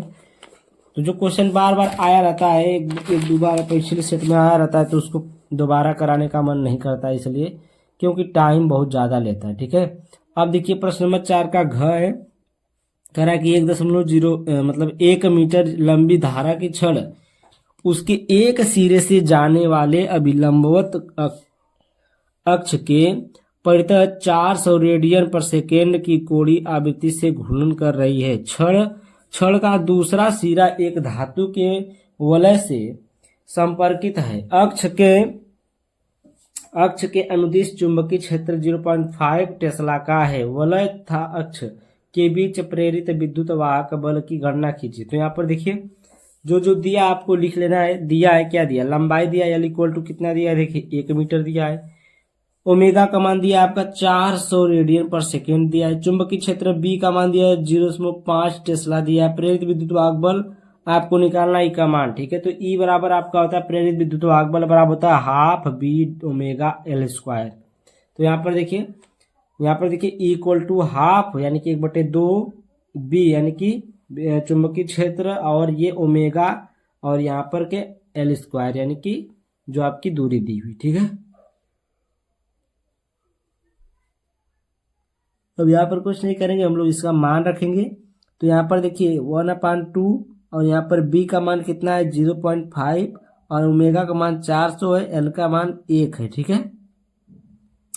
अभी यहाँ पर देखिए हम लोग कुछ नहीं करेंगे सिवाय गुणा करने के। तो यहाँ पर देखिए 400 से गुणा 5 में करेंगे तो ये आएगा 2000, लेकिन 1 दशमलव यहाँ पर लगा है तो 1 दशमलव यहाँ पर लग जाएगा, तो ये 0 हट जाएगा, 200 हो जाएगा, ठीक है। और 200 को 2 से काटेंगे तो 100 बचेगा, ठीक है। तो ई इक्वल टू 100 वोल्ट हो जाएगा। ये आपका आंसर हो जाएगा। बस इतना ही था, इसमें बहुत कुछ नहीं था, ये क्वेश्चन था ही नहीं यार। ये 3 नंबर फालतू में आप लोग को मिल गया, मतलब क्वेश्चन था, जिसको नहीं आएगा उसको समझ में आएगा क्वेश्चन है कि नहीं। अब देखिए यहाँ पर पतले लेंसों के लिए लेंस मेकर सूत्र प्राप्त कीजिए। लेंस मेकर सूत्र, ये लेंस मेकर सूत्र होता है 1/f = n-1 और ये कोष्टक में 1/r1 - 1/r2, ये होता है लेंस मेकर का सूत्र। ठीक है, पतले लेंसों के लिए इसको क्या करना है, व्यक्त करना है, यानी कि लेंस मेकर सूत्र प्राप्त करना है। तो यहाँ पर देखिए, फोकस दूरी का लेंस के पदार्थ पर निर्भरता, वायु के लिए जब हम लेते हैं तो 1/a यानी 1/fa लिखना, वायु यानी कि एयर, ठीक ना, तो 1/fa = ANG का मतलब है कि एयर है, ये हवा है, वायु का ग्लास, ये ग्लास है, वायु के ग्लास के सापेक्ष अपवर्तनांक। ठीक है, तो ये होता है ANG -1 और 1/r1 - 1/r2 हो जाएगा। माध्यम के लिए अगर लेंगे तो ये आपका 1/FL यानी कि ये लिक्विड है। ठीक है, तो ये जाएगा LNG यानी कि जल के सापेक्ष कांच का अपवर्तनांक। तो यहाँ पर अरे लिक्विड यानी कि L के सापेक्ष आपका ग्लास का अपवर्तनांक हो जाएगा LNG -1 1/r1 - 1/r2। ठीक है, अब देखिए आगे चलेंगे, कुछ नहीं करना है आपको, जो आपका समीकरण 1 और समीकरण 2 था उसी से भाग कर देना। इसको मान लीजिएगा आप लोग समीकरण 1, देखिए ये जो है आपका एक समीकरण हो गया 1 और ये हो गया 2। ठीक है, 2 मान लीजिए, तो समीकरण 1 और समीकरण 2 से क्या कर देंगे, भाग कर देंगे। तो यहाँ पर देखिए 1/FA था और बटे में 1/FL था, तो यहाँ पर दोनों भाग करेंगे तो देखिए ANG -1 और 1/r1 - 1/r2, ANG बटे में ANL - L, और यहाँ पर देखिए जो हो रहा है 1/r1 - 1/r2, ये सेम है तो ये कट जाएगा। ठीक ना, अब देखिए क्या होगा,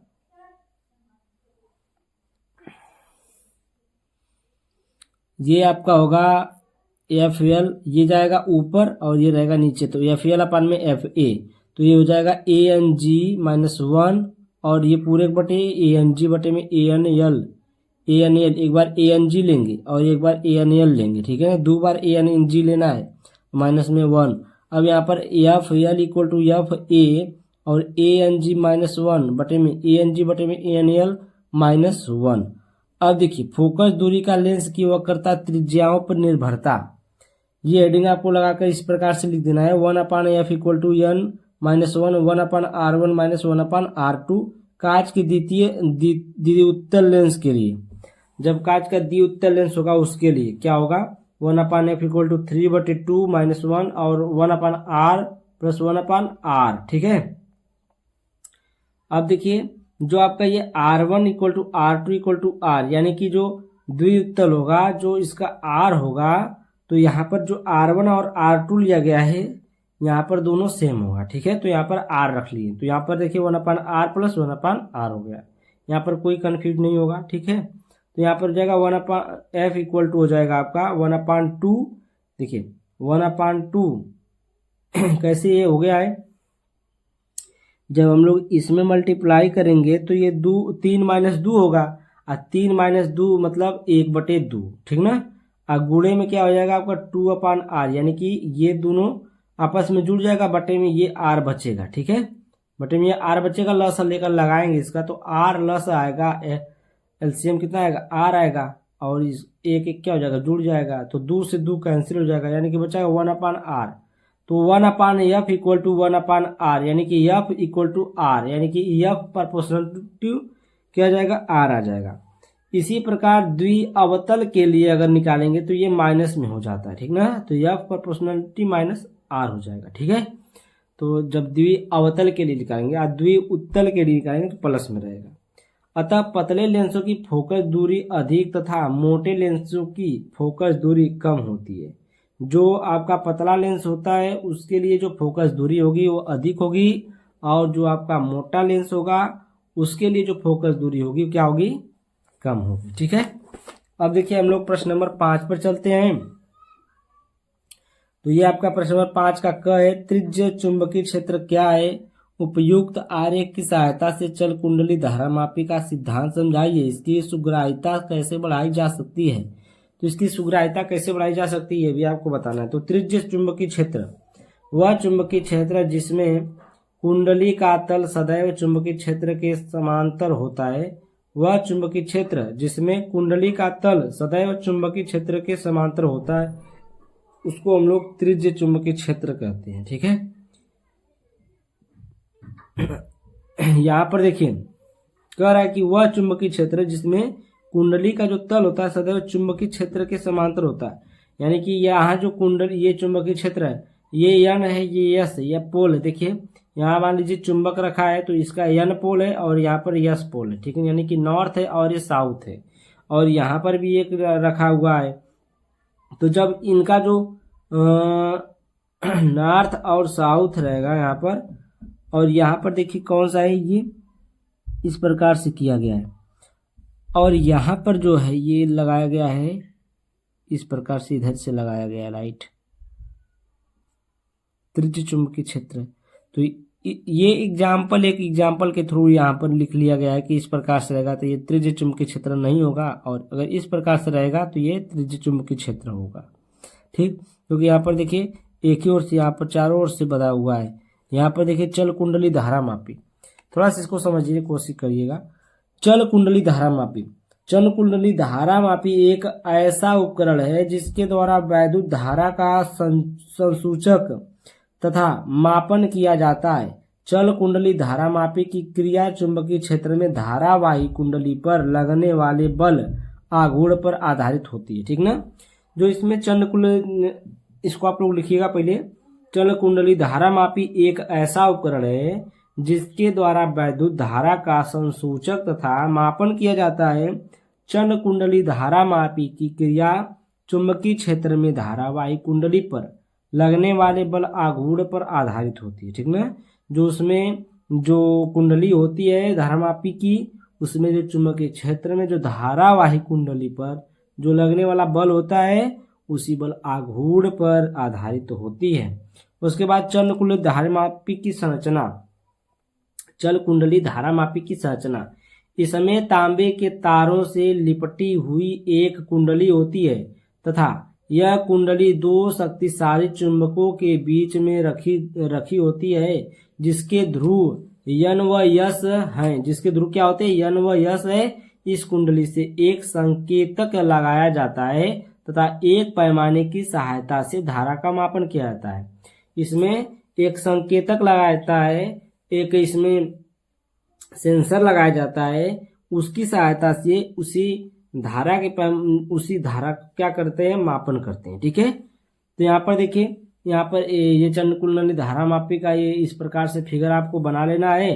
तो यहाँ पर देखिए संकेतक, यहाँ पर ये संकेतक है जो पैमाना मापता है, और यहाँ पर इस पर यन पोल है, ये यस पोल है जो ऊपर अभी आपको दिखाए हैं। ठीक ना, तो यहाँ पर ये कुंडली है, ये देखिए पूरा ये क्या है, कुंडली है, नर्म लोहा, ये नर्म लोहे की क्रोड होती है।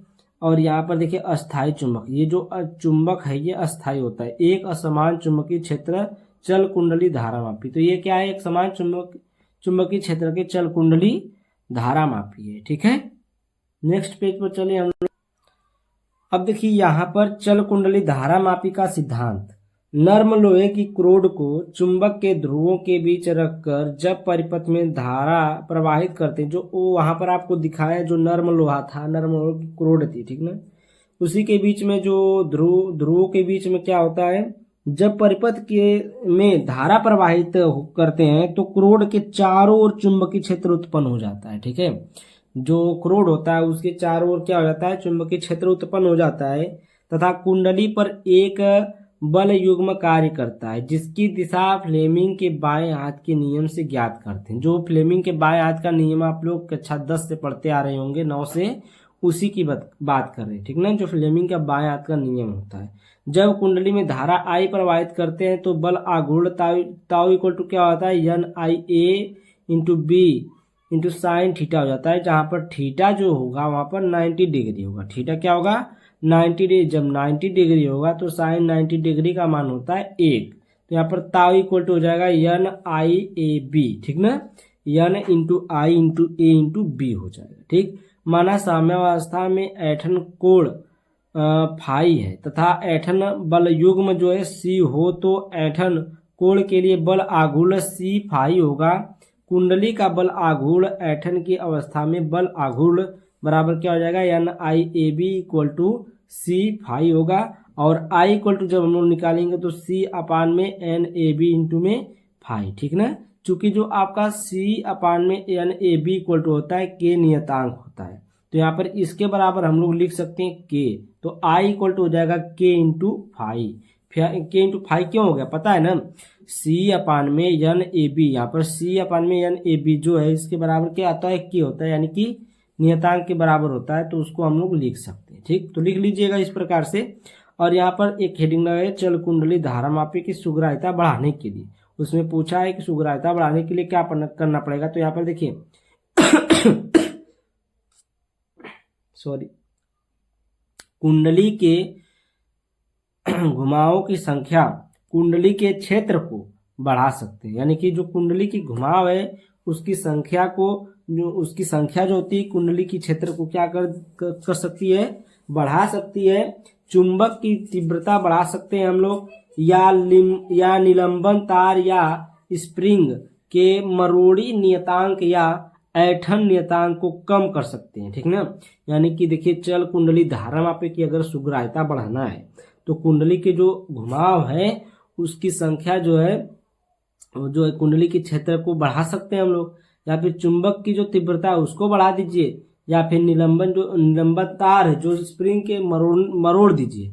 ठीक ना, यानी कि ऐठन ऐठन नियतांक है उसको या फिर कम कर दीजिए। ठीक है, तो यही इसके तरीके हैं चल कुंडली धारामापी की सुग्राह्यता बढ़ाने के लिए। ठीक है, अब देखिए नेक्स्ट क्वेश्चन पर हम लोग चलते हैं। यहाँ पर देखिए प्रश्न नंबर 5 का ख है, कर प्रत्यावर्ती धारा का शिखर मान 14.14 है। ठीक है, यानी कि 14.14 एम्पियर एवं आवृत्ति 50 हर्ट्ज है। इसके दो, यहाँ पर देखिए 50 हर्ट्ज है। ठीक है, इसके 2 चक्रों के धारा समय ग्राफ में दर्शाइए धारा का वर्ग माध्य मूल मान क्या होगा, इसके शून्य से शिखर मान प्राप्त करने में कितना समय लगेगा। ठीक है, यहाँ पर देखिए वर्ग माध्य मूल मान निकालना है, यानी कि IRMS निकालना है। IRMS मतलब धारा निकालना है, प्रत्यावर्ती धारा शिखर मान। ठीक है, तो IRMS इक्वल टू दिया यहाँ पर 14.14 दिया है। अब देखिए प्रत्यावर्ती धारा का समीकरण जो हम लोग लिखेंगे, I इक्वल टू होता है I naught sine omega T. ठीक ना, तो यहाँ पर I नॉट जो है शिखर मान है। ठीक है, I नॉट जो आपका शिखर मान है, और यहाँ पर आपका देखिए 14.14 बटे में ये √2 दिया है, तो यहाँ पर दिया है देखिए 14.14 बटे में √2। ठीक ना, ये क्या होता है, फार्मूला होता है। ठीक, इक्वल टू 10 एम्पियर दिया है, और टी का जो मान है निकालना है आपको, और ये I नॉट शिखर मान होता है। ठीक है, अब देखिए यहाँ पर यदि I इक्वल टू 0, ठीक ना, तब क्या होगा, तो I इक्वल टू हो जाएगा I equal to I naught ले लीजिए यहाँ पर, जैसे यहाँ पर माना I इक्वल टू I, तो यहाँ पर I जो होगा I आपका I नॉट होगा। ठीक, I नॉट के बराबर मान लीजिए, तब हम यहाँ पर I की जगह पर क्या लिखेंगे, I नॉट, तो I naught equal to I naught sine omega T, तो I नॉट से I नॉट कैंसिल हो जाएगा, बचेगा साइन ओमेगा टी।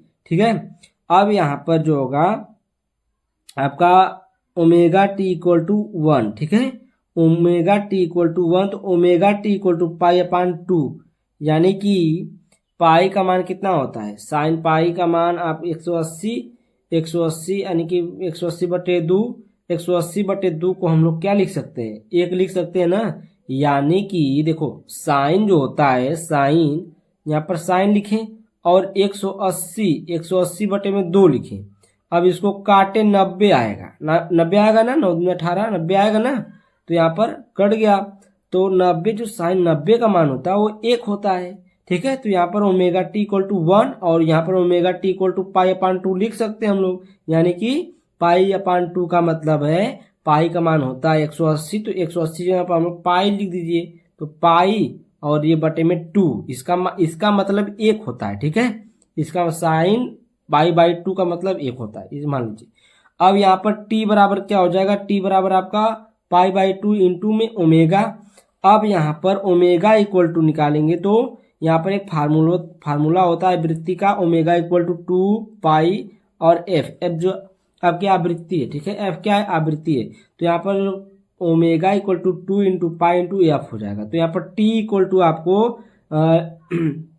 यहाँ पर ओमेगा का मान ये वाला रख देंगे यहाँ पर।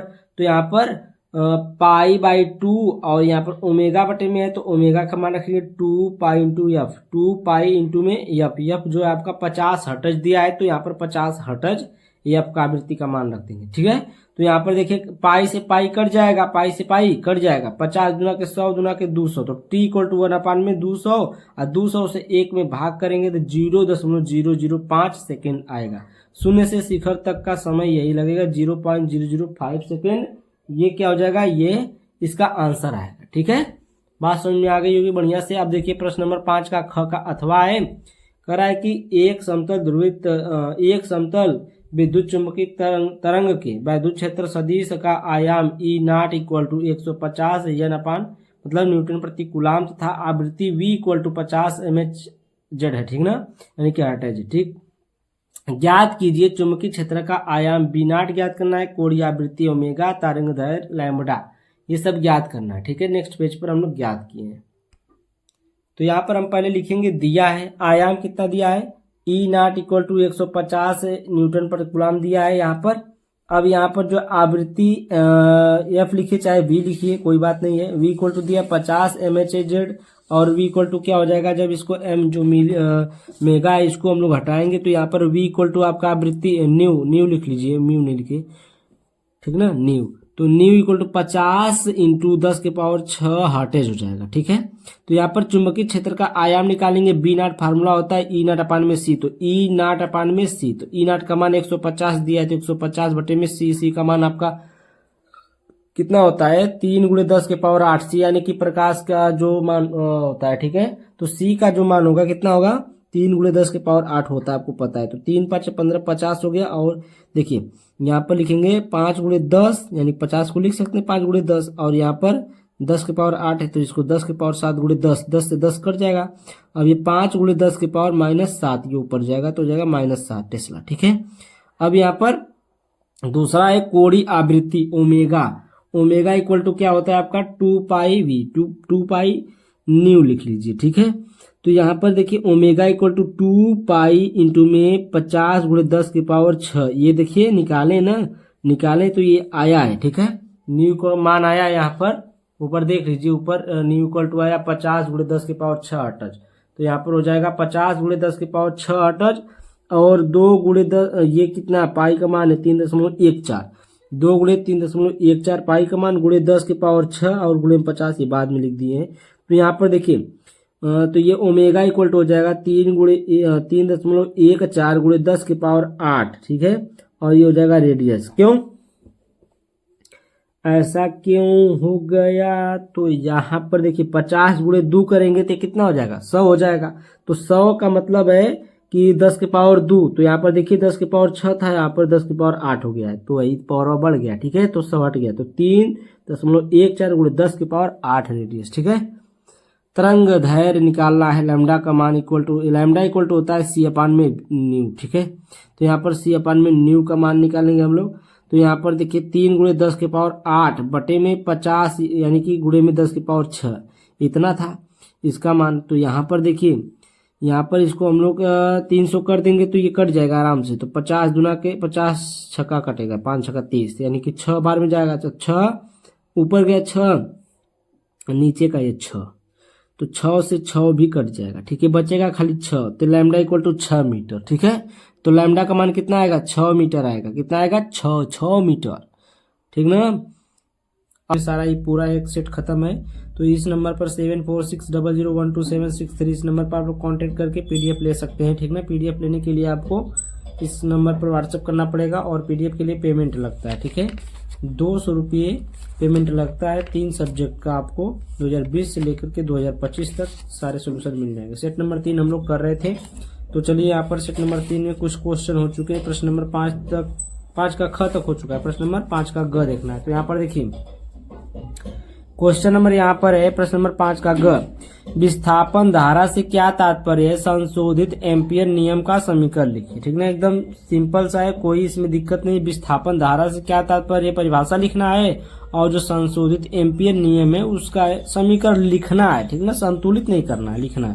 तो यहाँ पर देखिए विस्थापन धारा समय के साथ परिवर्ती वैद्युत क्षेत्र के कारण उत्पन्न धारा को विस्थापन धारा कहते हैं। जो समय के साथ परिवर्तित होती है वैद्युत क्षेत्र, उसी के कारण जो उत्पन्न होता है धारा, ठीक है, उसी कारण जो उत्पन्न धारा होती है उसी धारा को हम लोग विस्थापन धारा कहते हैं। विस्थापन धारा आईडी इक्वल टू आपका होता है epsilon naught D phi E अपान में डी टी, ठीक ना। डी फाई ई अपान में क्या होता है डी टी, जहां एप्सिलॉन नॉट मुक्त स्थान का विद्युत नियतांक है और डी फाई ई अपान में डी टी क्या है विद्युत फ्लक्स का परिवर्तन, ठीक ना, परिवर्तन दर है। ठीक, आगे चलते हैं हम लोग नेक्स्ट पेज पर।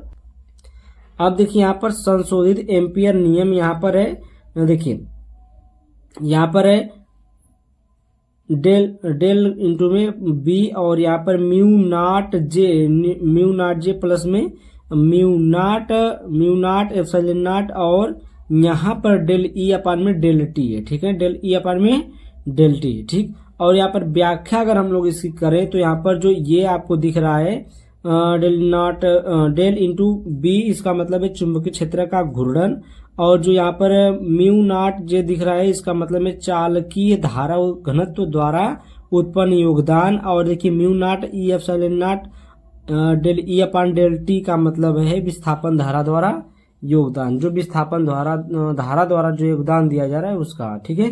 प्रश्न नंबर 5 का घ है, समतल ध्रुवित प्रकाश क्या होता है? पोलेराइड द्वारा साधारण प्रकाश, आंशिक ध्रुवित प्रकाश एवं पूर्ण ध्रुवित प्रकाश की पहचान किस प्रकार की जाती है? तो ये जो समतल ध्रुवित प्रकाश है ना, ये हर बार पूछा गया है, तो इस बार भी पूछने का ही चांस होगा, क्योंकि ये क्वेश्चन जो है वेरी वेरी मोस्ट इम्पोर्टेंट है, ठीक है। ये क्या है, वेरी वेरी मोस्ट इम्पोर्टेंट है, तो इसको आप लोग बढ़िया से देखिएगा। समतल ध्रुवित प्रकाश, देखिए साधारण प्रकाश में कंपन सभी तलों में संरचना रेखा के लंबवत होता है। जैसे प्रकाश की किरण को किसी प्रकाशीय युक्ति जैसे निकोल प्रिज्म से गुजारा जाता है, तो यह माध्यम किरण के विद्युत किरण से पारस्परिक क्रिया करता है, ठीक है, और निर्गत किरण केवल एक ही तल से कंपित होता है। इसे हम लोग समतल ध्रुवित प्रकाश कहा जाता है। इसे हम लोग क्या कहते हैं? समतल ध्रुवित प्रकाश कहते हैं, ठीक है। जैसे यहाँ पर एग्जांपल आपको दिख रहा है कि ये देखिए साधारण प्रकाश है और ये निकोल प्रिज्म है, ठीक ना, ये निकोल प्रिज्म है। इसमें कहा गया साधारण प्रकाश में कंपन सभी तलों में संरचना रेखा के लंबवत होता है। ऐसे प्रकाश की किरण को किसी प्रकाशीय युक्ति जैसे निकोल प्रिज्म से गुजारा जाता है। ऐसे प्रकाश को हम लोग क्या करें, इस निकोल प्रिज्म से हम लोग क्या करते हैं, गुजारा जाता है। तो यह माध्यम किरण के विद्युत किरण से पारस्परिक क्रिया करता है। तो ये किरण जो होती है, माध्यम जो होता है, इसके पारस्परिक क्रिया करता है और निर्गत किरण केवल एक ही तल से कंपित होता है। जो ये निर्गत किरण होती है एक ही तल से क्या होती है, कंपित होती है, ठीक है। निर्गत किरण केवल एक ही तल से कंपित होता है। इसे हम लोग समतल ध्रुवित प्रकाश कहते हैं और इसको हम लोग क्या कहेंगे, समतल ध्रुवित प्रकाश कहते हैं, ठीक ना, इस प्रकाश। अब देखिए यहाँ पर समतल ध्रुवित प्रकाश यहाँ पर लिखा गया है, ठीक। साधारण प्रकाश, देखिए साधारण प्रकाश क्या है, साधारण प्रकाश कहिए चाहे अध्रुवित प्रकाश कहिए, ध्रुवित प्रकाश। तो यहाँ पर देखिए यदि पोलेराइड को घुमाने पर निर्गत प्रकाश की तीव्रता में कोई बदलाव नहीं आता है तो आपतित प्रकाश अध्रुवित है। अध्रुवित प्रकाश के कंपन सभी दिशाओं में होते हैं, ठीक ना। इसमें क्या होता है, जो अध्रुवित प्रकाश होता है उसका जो कंपन होता है सभी दिशाओं में होता है, ठीक है। जैसे यहाँ पर देखिए ये है, इस दिशा में भी है, इस दिशा में भी, इधर भी है, इधर भी है, ऊपर भी नीचे भी है, ठीक है। तो ये क्या है, अध्रुवित या साधारण प्रकाश है। तो अब यहाँ पर देखिए आगे चलते हैं हम लोग नेक्स्ट पेज पर। इसलिए पोलेराइड किसी भी अभिविन्यास में समान रूप से प्रकाश की तीव्रता को पास करता है। जो पोलेराइड होता है ना, वो क्या करता है, किसी भी अभिविन्यास में समान रूप से प्रकाश की जो तीव्रता होती है उसको क्या करता है, पास करता है। दूसरी पॉइंट है आंशिक ध्रुवित प्रकाश, ठीक ना। आंशिक ध्रुवित प्रकाश देखते हैं, यदि पोलेराइड को घुमाने पर प्रकाश की तीव्रता बदलती है, यानी कभी तेज और कभी धीमी होती है, लेकिन प्रकाश पूरी तरह से समाप्त नहीं होता। यहाँ पर कहने का मतलब यह है कि हम जब पोलेराइड को घुमाते हैं तो जो प्रकाश की तीव्रता होती है वो बदलती है, यानी कि कभी कम होती है और कभी तेज होती है, कभी धीमी होती है, लेकिन प्रकाश जो प्रकाश की पूरी तरह से समाप्त नहीं होता है, लेकिन जो प्रकाश होता है वह पूरी तरह से क्या होता है, समाप्त नहीं होता है, तो वह आंशिक ध्रुवित प्रकाश है। तो उसे हम लोग क्या कहते हैं, आंशिक ध्रुवित प्रकाश कहते हैं। ठीक ना, इसमें कुछ तरंगों की दिशाएं होती हैं जबकि कुछ अन्य दिशाओं में कंपन करती हैं। जो इसमें क्या होता है, कुछ तरंगों की क्या होती है, दिशाएं होती हैं जो कि अन्य दिशाओं में क्या करती हैं, ये कंपन करती हैं। और देखिए पूर्ण ध्रुवित प्रकाश, देखिए यहाँ पर यदि पोलराइड को एक पूर्ण चक्कर घुमाने पर प्रकाश की तीव्रता 2 बार अधिकतम होती है और 2 बार शून्य हो जाती है तो आपतित प्रकाश पूर्ण रूप से ध्रुवित है। यह इंगित करता है कि प्रकाश की सभी तरंगे एक ही तल में कंपन कर रही। इसका मतलब है कि जो पूर्ण ध्रुवित प्रकाश है यह कह रहा है कि अगर कोई पोलराइड है वो जो एक पूर्ण चक्कर घुमाने पर प्रकाश की तीव्रता 2 बार अधिकतम होती है और 2 बार शून्य हो जाती है, तो उसका मतलब है कि दोनों बराबर हो गया। अगर 2 बार शून्य हो रहा है, 2 बार ज्यादा हो जा रहा है और 2 बार कम हो जा रहा है, यानी कि शून्य हो जा रहा है, तो क्या हुआ, बराबर हो गया। ठीक है, तो यहाँ पर यह इंगित करता है कि प्रकाश की सभी तरंगे एक ही तल में कंपन कर रहे। तो इसमें जो पोलराइड में होता है, जो प्रकाश तरंगे होती है, जो ये क्या करती है, एक ही तल में क्या होती है, कंपन कर रही है। ठीक है, तो इसको हम लोग बोलते हैं पूर्ण ध्रुवित प्रकाश। अब देखिए यहाँ पर आपका आता है प्रश्न नंबर 5 का अंगा वाला। तो ये कह रहा है कि सीजियम के पृष्ठ पर 3300 एंगस्ट्रॉम तरंगदैर्घ्य का प्रकाश आपतित होने पर निकलने वाले फोटो इलेक्ट्रॉनों की अधिकतम गतिज ऊर्जा ज्ञात कीजिए। सीजियम का कार्यफलन 1.9 इलेक्ट्रॉन वोल्ट है। दिया है यहाँ पर देखिए, दिया है लैम्डा इक्वल टू दिया है 3300 एंगस्ट्रॉम तरंगदैर्घ्य दिया है और फाई का मान दिया है 1.9 इलेक्ट्रॉन वोल्ट कार्यफलन। ठीक ना, जिसको कार्यफलन बोलते हैं फाई। तो यहाँ पर प्रकाश की ऊर्जा क्या, फोटॉन की ऊर्जा E इक्वल टू आपका फार्मूला होता है H इंटू सी अपान में लैम्डा, जहां पर HC होता है यहाँ पर यहाँ पर दिखाई 12400 इलेक्ट्रॉन वोल्ट एंगस्ट्रॉम। ठीक है, तो E इक्वल टू देखिए E का मान रखिए यहाँ पर E बराबर HC अपन लैम्डा है, तो HC का मान यहाँ पर आपको पता चल गया 12400 इलेक्ट्रॉन वोल्ट है और यहाँ पर जो लैम्डा का मान है 3300 एंगस्ट्रॉम है। ठीक ना, तो एंगस्ट्रॉम से जो होगा, एंगस्ट्रॉम से एंगस्ट्रॉम कट जाएगा, इलेक्ट्रॉन वोल्ट बचेगा। ठीक, तो यहाँ पर E का मान कितना आ जाएगा, देखिए ये 2 जीरो से 2 जीरो कट गया तो 124 बटे में 33 बचा, और इससे जब हम लोग इसको भाग करेंगे तो क्या आ जाएगा, E इक्वल टू आ जाएगा 3.76 इलेक्ट्रॉन वोल्ट आ जाएगा। ठीक ना, कितना आ जाएगा, E equal to 3.76 electron volt आ जाएगा। इसको बढ़िया से आप लोग ये क्वेश्चन को देखिएगा, रिपीट करते जाइएगा, क्योंकि जो इस प्रकार से न्यूमेरिकल होते हैं ये हमेशा पूछे जाते हैं न्यूमेरिकल। यहाँ पर देखिए दूसरा है कि फोटो इलेक्ट्रॉनों की अधिकतम गतिज ऊर्जा। तो ये अधिकतम गतिज ऊर्जा के लिए फार्मूला निकलता है कि के मैक्स इक्वल टू होता है ई माइनस फाइव। ठीक है, यानी कि जो के मैक्स ये क्या है, अधिकतम गतिज ऊर्जा के लिए है के मैक्स का मतलब मैक्सिमम, के का मतलब काइनेटिक एनर्जी यानी कि गतिज ऊर्जा। ठीक, और ई और फाइव जानते हैं जो अभी पीछे दिया था, तो ई माइनस फाइव, ई का मान यहाँ पर 3 कितना आया है 3.76 और फाइव का मान कितना दिया था 1.9 दिया था। ठीक ना, तो 3.76 में से 1.9 घटाएंगे तो के मैक्स का मान आ जाएगा 1.86 इलेक्ट्रॉन वोल्ट लगभग में। ठीक है, अब जो भी आंसर पेपर में दिया हो आंसर में तो हमारा इतना आया है। ठीक है, तो वैसे भी बढ़िया आंसर यही आएगा। ठीक, आंसर पेपर में भी मिला सकते हैं आप लोग। तो यहाँ पर देखिए प्रश्नोत्तर संख्या 6 पर हम लोग आते हैं। प्रश्नोत्तर संख्या 6 कह रहा है कि आवेशित संधारित्र की स्थितिज ऊर्जा का व्यंजक प्राप्त कीजिए। प्रदर्शित कीजिए कि आवेशित संधारित्र की प्लेटों के मध्य विद्युत क्षेत्र में ऊर्जा घनत्व 1/2 एप्सिलॉन E स्क्वायर। ठीक है, तो यहाँ पर क्या करना है, ऊर्जा घनत्व यहाँ पर दिया हुआ है और यहाँ पर देखिए आवेशित संधारित्र की स्थितिज ऊर्जा होता है। अब देखिए यहाँ पर होता नहीं, यहाँ पर ये हेडिंग लगाए हैं तो इसी में जगह नहीं थी तो लिख दिए। तो आवेशित संधारित्र की स्थितिज ऊर्जा हेडिंग लगाइए और लिखिए यहाँ पर जब किसी संधारित्र को आवेशित किया जाता है तो उसको आवेश देने में कुछ कार्य करना पड़ता है। यानी कि जब किसी संधारित्र को एनर्जी दी जाती है, आवेशित किया जाता है तो उसको आवेश देने में कुछ कार्य करना पड़ता है, उसमें कुछ कार्य तो करना पड़ेगा तभी तो उसमें आवेशित होगा, वो आवेशित होगा।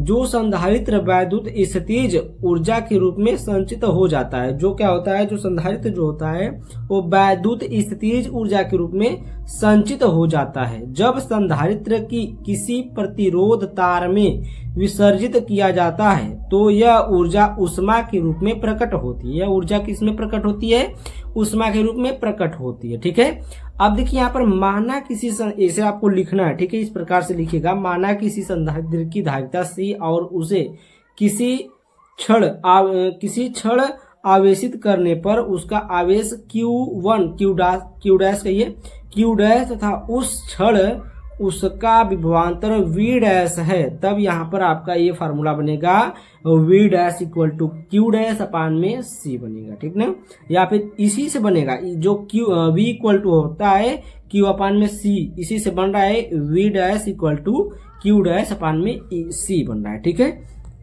अब देखिए यहाँ पर संधारित्र को और आगे अनंत सूक्ष्म आवेश dq देने पर किया गया कार्य, जब इसको और भी आगे बढ़ाएंगे हम लोग अनंत तक लेकर जाएंगे तो अनंत सूक्ष्म आवेश dq इस पर हम लोग जब देंगे तो उसका कार्य क्या होगा। तो यहाँ पर देखिए D omega equal to dw equal to क्या हो जाएगा v डैश इंटू में dq। ठीक ना, ये कहाँ से आया पता है, यहाँ से आया। देखिए v इक्वल टू होता है कार्य w अपान में q होता है। ठीक ना, ये क्या होता है v equal to W upon Q होता है, तो w का मान निकालेंगे तो ये v इंटू क्यू हो जाएगा, तो w इक्वल टू क्या होगा v इंटू क्यू होगा। तो यहाँ पर क्या हो जाएगा, यहाँ पर हम लोग d लिख सकते हैं D W equal to v dash into में डी क्यू। अब यहाँ पर क्या होगा D W equal to Q dash अपान सी, ये इसका मान है। ठीक है, तो यहाँ पर डी क्यू, ठीक ना, इंटू में डी क्यू। अब हम लोग पुटिंग वैल्यू यहाँ पर देखिए जो कुछ नहीं किया, यहाँ पर जो v डैश का यहाँ पर मान आया था वही मान ये q डैश अपान में c यहीं पर मान रख दिए। ठीक ना, कुछ नहीं किए हैं, तो इसको लिखिए आप लोग और हम लोग नेक्स्ट पेज पर चले।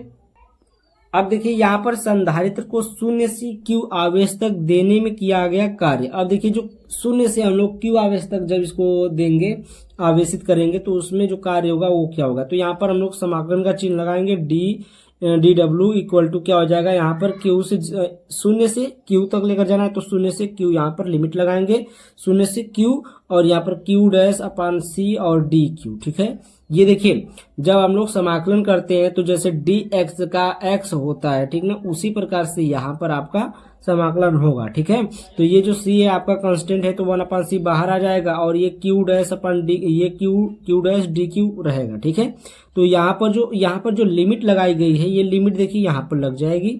ठीक, तो और इसका जो जब समाकलन करेंगे तो क्या होगा, जो घात होती है घात जुड़ जाती है। ठीक ना, तो घात n+1 हो जाएगी और n+1 बटे में n+1। ठीक, तो यहाँ पर क्या हो जाएगा 1/c और ये कोष्टक में q और इसके ऊपर n+1 और बटे में n+1 और ये q अपान ये जो इसकी लिमिट थी q और शून्य, ठीक ना, शून्य से q थी। ठीक ना, तो शून्य से q लिख लीजिएगा। अब देखिए आगे चलते हैं हम लोग w इक्वल टू 1/c और यहाँ पर क्या हो जाएगा n इक्वल टू 1+1 और यहाँ पर 1+1 हो जाएगा। ठीक, और यहाँ पर q और यहाँ पर 0। ठीक, यहाँ जो घात थी कितनी थी, घात की संख्या जो है n बराबर नंबर है। ठीक ना, तो n की संख्या कितनी थी, एक मान लीजिए तो 1+1 हो जाएगा। तो यहाँ पर एक q1 का स्क्वायर हो जाएगा और यहाँ पर बटे में 2 हो जाएगा, ये q और ये नॉट, ठीक ना, यानी कि 0। तो यहाँ पर देखिए यहाँ पर हो जाएगा w इक्वल टू 1/c, यहाँ पर q1 का स्क्वायर q डैश का स्क्वायर पर में 2 और यहाँ पर q और यहाँ पर 0 घात है। अब यहाँ पर हम लोग मान रखेंगे तो यहाँ पर देखिए 1/c और यहाँ पर q2 और यहाँ पर 2/2 है तो माइनस करेंगे और ये इसका स्क्वायर कर देंगे, इसका स्क्वायर है तो यहाँ पर भी स्क्वायर होगा, तो यहाँ पर 0 स्क्वायर बटे में ये क्या है 2 है तो 2 का यानी कि 0 स्क्वायर और ये 2 लिखा जाएगा। अब ये देखिए ये तो पूरा शून्य हो जाएगा, बचेगा क्या, ये बचेगा। तो जब ये बचेगा तो 1/c और q स्क्वायर और ये क्या हो जाएगा 2 हो जाएगा। अब देखिए हो जाएगा w इक्वल टू 1/2 और ये q स्क्वायर और c जो था इधर आ जाएगा c, तो यहाँ पर q स्क्वायर अपान में c हो जाएगा। अब c इक्वल टू क्या होता है q अपान में v होता है और q इक्वल टू हो जाएगा c इंटू v। ठीक ना, तो q की जगह पर c इंटू v रख देंगे, तो यहाँ पर c इंटू v रखेंगे और q ये स्क्वायर है तो स्क्वायर रख देंगे, सी का स्क्वायर इंटू में वी का स्क्वायर। ठीक, अब ये कि एक सी से एक सी कट जाएगा, एक सी से क्या करें, एक सी से कट जाएगा तो ओ डब्ल्यू इक्वल टू क्या है 1/2 सी इंटू वी का स्क्वायर। और ये देखिए ये मान होता है किसका, u बराबर होता है। ठीक ना, तो यहाँ पर देखिए u इक्वल टू लिख सकते हैं 1/2 सी इंटू वी का स्क्वायर। जो हमको जूल में निकालना था यहाँ पर देखिए u इक्वल टू लिख सकते हैं u equal to 1/2 C into में वी का स्क्वायर, ये भी किसमें, जूल में आ जाएगा। तो यहीं तक आपका लास्ट था। ठीक ना, तो यहाँ पर इस प्रकार से आपको यहाँ तक के पूरा कर लेना है। ठीक, नेक्स्ट पेज पर चले हम लोग। अब देखिए हमें सिद्ध करना है, आप देखिए सिद्ध करना है कि विद्युत क्षेत्र की ऊर्जा घनत्व, ये U इक्वल टू होता है 1/2 एप्सिलॉन नॉट E का स्क्वायर। यही सिद्ध करना क्वेश्चन में दिया है। संधारित्र की कुल ऊर्जा, जब हम संधारित्र को चार्ज करते हैं तो हमें काम करना पड़ता है, यह काम ही संधारित्र में ऊर्जा के रूप में जमा हो जाती है। इसको थोड़ा सा लिख लीजिएगा, नहीं लिखेंगे तब भी चलेगा। तो U इक्वल टू जितना जमा होती है वो आ गया U इक्वल टू 1/2 और यहाँ पर C इंटू में V का स्क्वायर। समीकरण 1 इसको मान लीजिए जो आया है अभी। ठीक ना, समांतर प्लेट संधारित्र, जो प्लेट का क्षेत्र है, क्षेत्र इक्वल टू A और प्लेट के बीच की दूरी D और वैक्यूम में जो धारिता है, ठीक ना, C इक्वल टू क्या है, एप्सिलॉन नॉट A/d है। समीकरण नंबर 2 मान लीजिए। तीसरी पॉइंट, वोल्टेज और विद्युत क्षेत्र का संबंध निकालिए। प्लेटों के बीच वोल्टेज है कितना है, V इक्वल टू ED है। ठीक ना, समीकरण 1 में सभी मानों को रख दीजिए। समीकरण 1 क्या है आपका, U equal to 1/2 C into V का स्क्वायर है। तो यहाँ पर देखिए U इक्वल टू 1/2 और यहाँ पर C इंटू वी का स्क्वायर। तो C के जगह पर आप क्या रख सकते हैं, C के जगह पर ये मान रखिए एप्सिलॉन नॉट A/d। तो एप्सिलॉन नॉट इंटू A/d रखिए, यहाँ पर मान रखे, अरे रखिए ना, यहाँ पर देखिए हम रखते हैं इंटू में ED, V का मान रखिए, V का मान ED, तो ED का स्क्वायर हो जाएगा। अब देखिए यहाँ पर क्या हो जाएगा,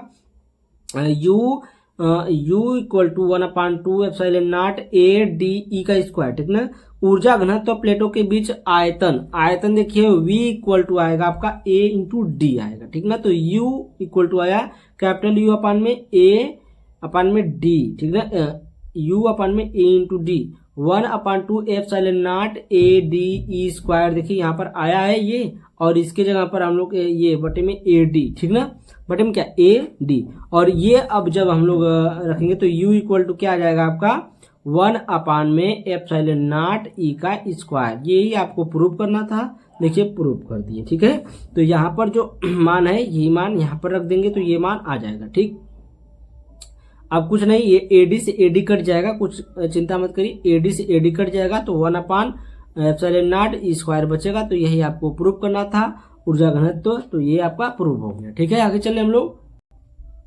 अब देखिए आपका आता है प्रश्नोत्तर संख्या 6 का अथवाला। प्रदर्शित कीजिए फैराडे, देखिए फैराडे बटे में मीटर है और equal to coulomb square upon में न्यूटन टू मीटर स्क्वायर, ये किस भौतिक राशि की मात्रक है।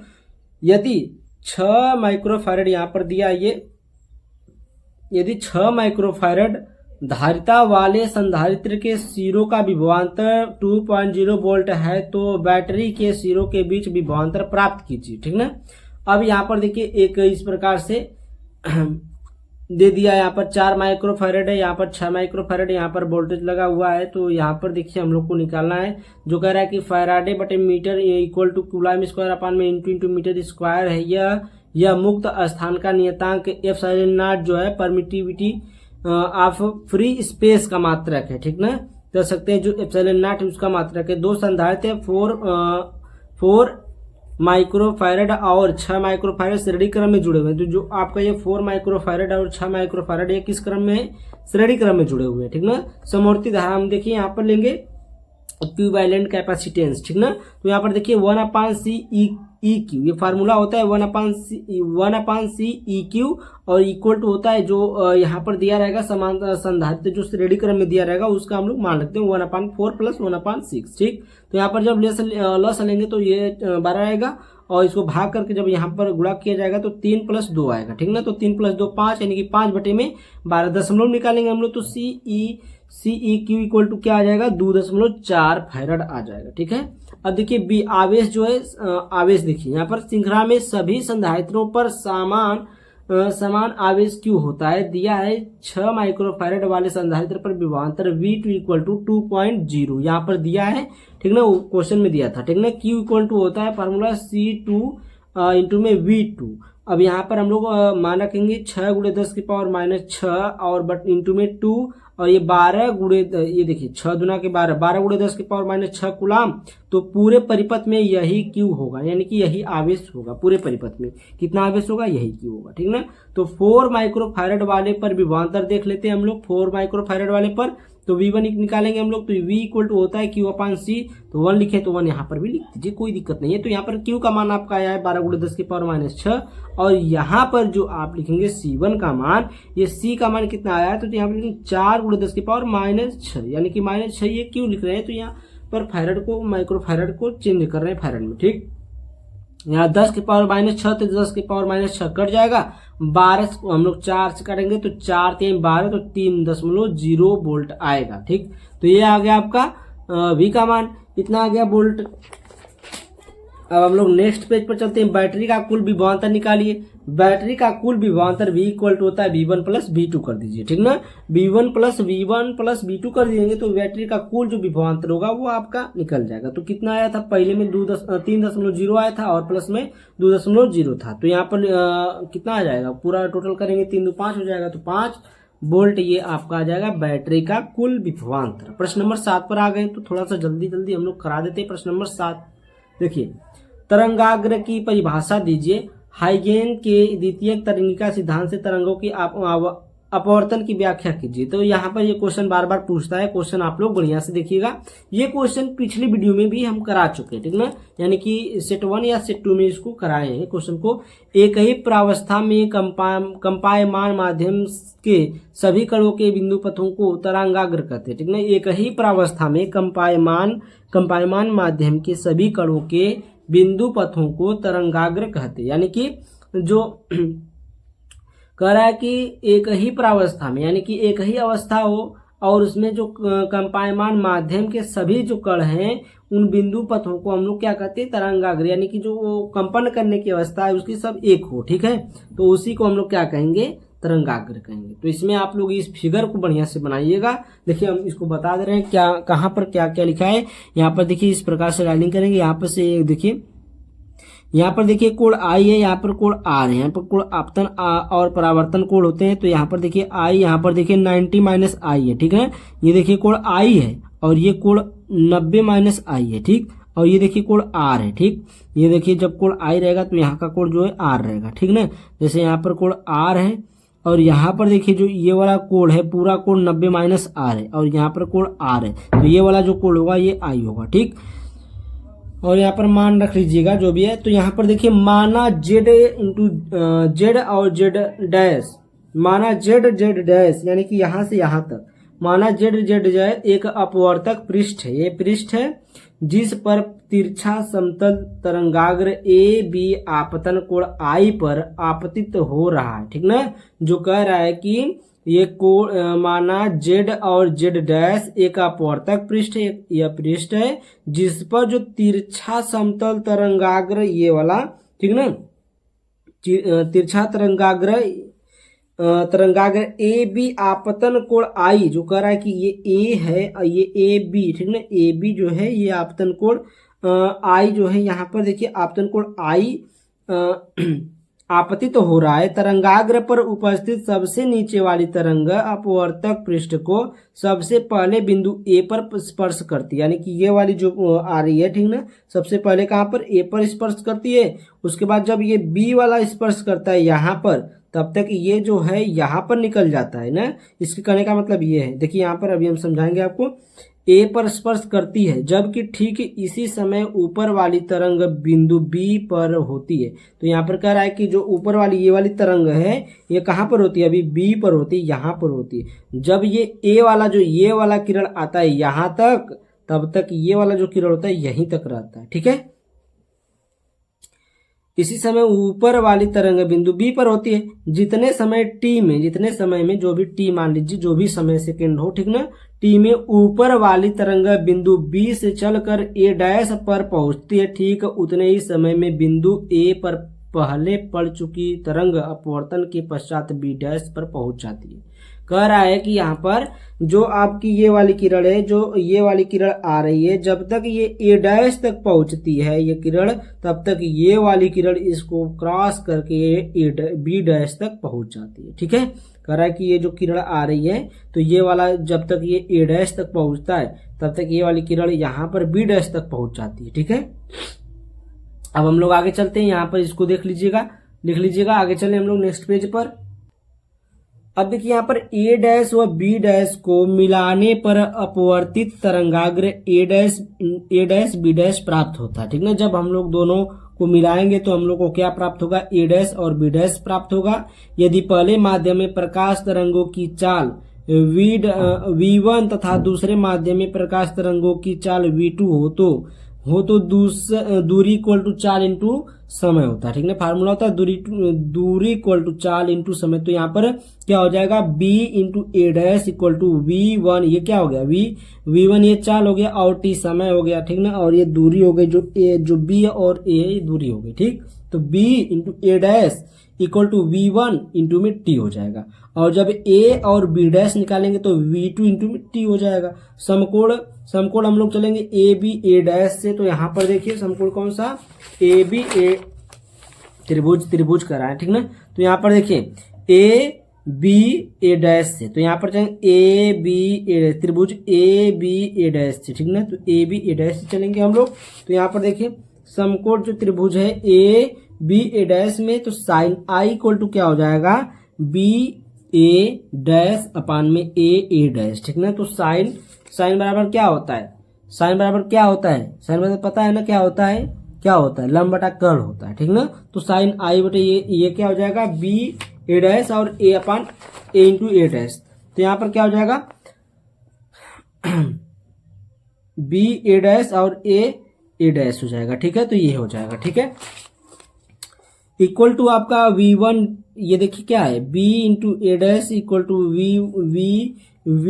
V1T है। ठीक ना, V1T है, और A डैश जो है आपका A डैश रहेगा। ठीक है, क्योंकि इसका मान कहीं नहीं निकाले, तो इसको समीकरण 1 मान लीजिए। इसी प्रकार हम लोग साइन R से चलेंगे तो A B डैश और A डैश, तो यहाँ पर V2T हो जाएगा, क्योंकि A B डैश का मान V2T है। ठीक ना, तो V2T और यहाँ पर A डैश हो जाएगा। ठीक, समीकरण 2, समीकरण 1 व समीकरण 2 से भाग करने पर, तो समीकरण 1 में समीकरण 2 से भाग कर देंगे, sine I upon sine R, V1T upon A dash, और यहाँ पर V2T अपान में A डैश। तो A डैश से A डैश कट जाएगा, T से T कट जाएगा, बचेगा V1 अपान में V2। तो sine I upon sine R equal to V1 upon V2, यही अपवर्तन का द्वितीय नियम है। ठीक ना, यही क्या है, यही आपका अपवर्तन का द्वितीय नियम होता है। साइन I अपान में sine R equal to V1 into में V2 हो जाएगा। ठीक, तो अब आपका देखिए कौन सा क्वेश्चन बचा है, यहाँ पर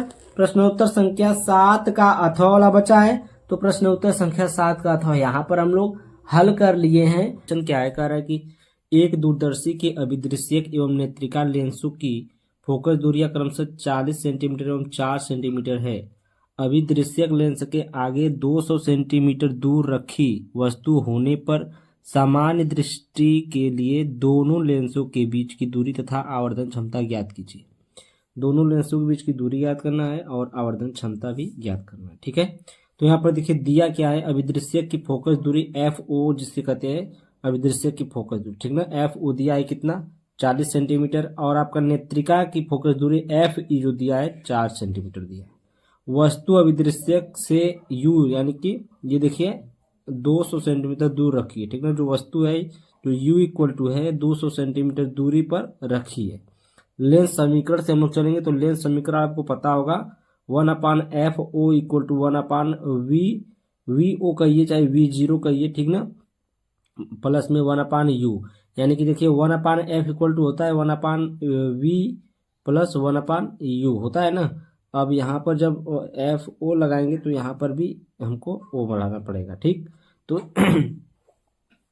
इसको इस प्रकार से भी हल कर सकते हैं, और इसको यहाँ पर थोड़ा सा हम हल करके बताएं, इस प्रकार से भी हल कर सकते हैं। सिंपल फंडा है यहाँ पर, इस प्रकार से कर लीजिए। अब देखिए जब हम लोग इधर करेंगे, जो हम लोग को निकालना है 1/v0, यानी कि v o का मान निकालना है, और यहाँ पर देखिए हमको इसको इधर कर लेंगे, ठीक है। तो ये हो जाएगा 1/f माइनस 1/u हो जाएगा, यानी कि जब ये वाला फंक्शन जब इधर आएगा तो ये माइनस में आएगा, तो ये यहाँ पर माइनस हो जाएगा, ठीक है। तो यहाँ पर वी ओ इक्वल टू करेंगे तो V F O minus U हो जाएगा, ठीक ना। तो यहाँ पर एफ ओ का मान कितना है, यहाँ पर एफ ओ का मान है 40, और जो u का मान है यहाँ पर कितना है, u का मान रख दीजिए। u का मान कितना रख देंगे, तो यहाँ पर क्या आ जाएगा, देखिए 200 माइनस 40, 200 माइनस 40 कितना हो जाएगा, 160 हो जाएगा, ठीक ना। ये प्लस में आएगा, क्योंकि जो दूरी होती है वो प्लस में होती है। तो यहाँ पर एफ ओ इंटू यू कर लेंगे, तो एफ ओ इंटू यू कितना है, 40 इंटू में 200 कर लेंगे, तो 40 इंटू में 200 इक्वल टू 800 हो जाएगा। अब यहाँ पर अगर आपको ये वाला नहीं समझ में आ रहा है तो इस वाली विधि से हम लोग कर लेंगे, ठीक है। तो यहाँ पर देखिए आपका वी ओ इक्वल टू कितना आ जाएगा, तो वी ओ इक्वल टू आपका होता है यहाँ पर देखिए 800 बटे में कितना हो जाएगा, 160, 160 हो जाएगा। तो 1 जीरो से 1 जीरो, और 16 से ये काट देंगे, 16 5 80, और 1 जीरो बचेगा, 50 सेंटीमीटर आएगा। तो अगर ये वाला देखिए नहीं समझ में आया तो इसको हम लोग समझ लेते हैं। देखिए वी ओ इक्वल टू ये देखिए 1/40 माइनस 1/200, ये 1/40 क्या है पता है, 40 आपका जो विदृश्य की फोकस दूरी 40 थी, और u का मान जो था 200 था। अब हम लोग इसका लस लेंगे तो 200 आएगा लस, 40 से भाग देंगे तो 5 बार जाएगा, तो 5 से 1 में गुणा करेंगे 5 आएगा, 200 एकम 200, 1 से गुणा करेंगे तो 1 ही रहेगा, 5 माइनस 1 बटे में 200, तो यहाँ पर घटाएंगे तो 4 बचेगा, और 4 बटे में 200, और 4 पचे 20, यानी कि 4 पचे 20 5, और ये 0 यानी कि 1/50, 1/50 बचा, और 1/v o इक्वल टू 1/50। अब वी ओ इक्वल टू निकालने कितना आएगा, 50। ये वाला ज्यादा सिंपल है, इससे बेटर है ये वाला, ठीक है, ये वाला यूज करिएगा। अब देखिए यहाँ पर सामान्य दृष्टि के लिए नेत्रिका का फोकस उसी चित्र पर होना चाहिए, अतः दोनों लेंसों के बीच की दूरी जो है d equal to V O plus में F E, d equal to 50 ये आया है वी ओ, और एफ ई कितना है 4 आया, तो d इक्वल टू कितना आ जाएगा आपका 54 सेंटीमीटर आएगा। आवर्धन क्षमता साधारण दूरबीन के लिए m इक्वल टू ये फार्मूला लगाएंगे, आवर्धन क्षमता का जो m इक्वल टू होता है f माइनस में एफ ओ बटे में F E equal to minus में ये 40 एफ ओ का मान, और ये 4 इसका मान, तो 4 से कटेगा तो -10 आ जाएगा, ठीक है। तो इसका आंसर कितना आ गया, -10 आ गया, और डी का मान कितना आ गया, 54 सेंटीमीटर आ गया, ठीक ना। तो ये आंसर होगा इसका। अब देखिए हम लोग चलते हैं नेक्स्ट क्वेश्चन, जो प्रश्नोत्तर संख्या 8 है। हाइड्रोजन परमाणु के लिए बोर की अभिधारणाएं लिखिए, सिद्ध कीजिए कि हाइड्रोजन परमाणु की कक्षीय त्रिज्या जो r है मुख्य क्वांटम संख्या n के वर्ग के अनुक्रमानुपाती होती है, ठीक ना। तो हाइड्रोजन परमाणु के लिए अभिधारणाएं, पहले हम लोग अभिधारणाएं देख लेते हैं, फिर उसके बाद आगे देखेंगे। यहाँ पर देखिए पहला है, किसी परमाणु में इलेक्ट्रॉन नाभिक के चारों ओर कुछ निश्चित त्रिज्या वाली वृत्ताकार कक्षाओं में ही परिक्रमण करते हैं। जो परमाणु होते हैं, जो परमाणु में जो इलेक्ट्रॉन होते हैं, ठीक ना, वो नाभिक के चारों ओर कुछ निश्चित त्रिज्या वाली वृत्ताकार कक्षाओं में क्या करते हैं, परिक्रमण करते हैं, ठीक, जिन्हें अस्थायी कक्षा कहते हैं, और ऊर्जा का उत्सर्जन नहीं करते हैं। वो क्या करते हैं, ऊर्जा का उत्सर्जन नहीं करते हैं, ठीक ना, उसको हम लोग क्या कहते हैं, अस्थायी कक्षा कहते हैं। फिर यहाँ पर लिखेंगे इलेक्ट्रॉन नाभिक के ये फार्मूला बनेगा आपका omega equal to n into H अपन में 2 पाई, ठीक ना। चारों ओर उन्हीं कक्षाओं M V R equal to N H अपन में 2 पाई, प्लांक नियतांक इसको बोलते हैं, ठीक ना। जो ये h इसको प्लांक नियतांक बोलेंगे, और जो ये n है ये n बराबर संख्या होती है, 1 2 3 4 ये हो सकती है, ठीक है। इलेक्ट्रॉन नाभिक के चारों ओर उन्हीं कक्षाओं में परिक्रमा करते हैं जिनके लिए कोणीय संवेग का मान h/2 पाई का पूर्ण गुणज हो, ठीक है। तो ये बात आपको लिखना है कि जो दूसरे पॉइंट में ये लिखना है कि इलेक्ट्रॉन जो होते हैं नाभिक के चारों ओर उन्हीं कक्षाओं में परिक्रमा करते हैं जिनके लिए कोणीय संवेग का मान जो होगा h/2 पाई का पूर्ण गुणज होगा, ठीक है। इसका पूरा क्या होगा, गुणा होगा, ठीक है, गुणज होगा। जब परमाणु को, तीसरी पॉइंट, जब परमाणु को बाहर से ऊर्जा दी जाती है, यानी कि कोई परमाणु उसको बाहर से हीट किया जा रहा है, ऊर्जा दी जाती है, तो वे उच्च ऊर्जा स्तर में चले जाते हैं, यानी कि ये एक उच्च ऊर्जा स्तर में चले जाते हैं, ठीक ना। किंतु वहाँ वे 10⁻⁸ सेकंड तक ठहर कर अपेक्षाकृत निम्न ऊर्जा स्तर में वापस लौट आते हैं, ठीक ना। यहाँ पर ये कितना ठहरते हैं, 10⁻⁸ सेकंड ही ठहरते हैं, इससे ज़्यादा नहीं ठहरेंगे। यानी समझ लीजिए कि वो जाते आते पता ही नहीं चलेगा कब गए कब आ गए, ठीक। इस प्रकार जब वे उच्च ऊर्जा स्तर से निम्न ऊर्जा स्तर में आते हैं तो दोनों ऊर्जा स्तरों के अंतर को वैद्युत चुंबकीय तरंग यानी कि प्रकाश फोटान के रूप में उत्सर्जित करता है, ठीक ना। प्रकाश फोटान के रूप में क्या करता है, यह उत्सर्जित करता है, ठीक। उसके आगे लिखिए, इलेक्ट्रॉन को कक्षा में परिक्रमण के लिए आवश्यक अभिकेंद्रक बल इलेक्ट्रॉन तथा नाभिक के बीच लगने वाला वैद्युत बल से मिलता है, ठीक ना। जो इलेक्ट्रॉन को कक्षा में परिक्रमण के लिए आवश्यक जो अभिकेंद्रक बल है वो इलेक्ट्रॉन तथा नाभिक के बीच लगने वाले वैद्युत बल से मिलता है, ठीक। अब देखिए यहाँ पर घूमने के लिए, यहाँ पर देखिए, यहाँ पर ये नाभिक है, नाभिक है, इस नाभिक की ये चारों ओर कौन रहता है, ये इलेक्ट्रॉन चक्कर लगाता रहता है, ठीक ना। ये क्या होता है, इलेक्ट्रॉन होता है जो चक्कर लगाता रहता है, और इसकी ये त्रिज्या आर होती है, ठीक ना, ये त्रिज्या आर होती है। तो यहाँ पर घूमने के लिए विद्युत आकर्षण बल जो है, यहाँ पर ये वाला लगाएंगे फार्मूला, mv² अपान में r इक्वल टू 1/4πε0 इंटू में q, small q into capital Q और अपान में r², ठीक। तो यहाँ पर क्या हो जाएगा, r से r कट जाएगा, देखिए एक r से एक r कट जाएगा, ठीक है। तो यहाँ पर r बचेगा, तो mv² इक्वल टू 1/4πε0 ZE और इंटू में E बचेगा, ठीक। आगे चले हम लोग। अब यहाँ पर देखिए mvr इक्वल टू क्या हो जाएगा, ZE², कहाँ से आगे एक और E था, यहाँ पर बगल में देखेंगे वहाँ पर तो ZE इंटू में E था, ठीक ना। तो यहाँ पर E² हो जाएगा 4πε0। इसको समीकरण एक मानिए, बोहर की द्वितीय परिकल्पना से mvr इक्वल टू NH अपान में 2π, जो सेकेंड वाला नियम था, ठीक ना।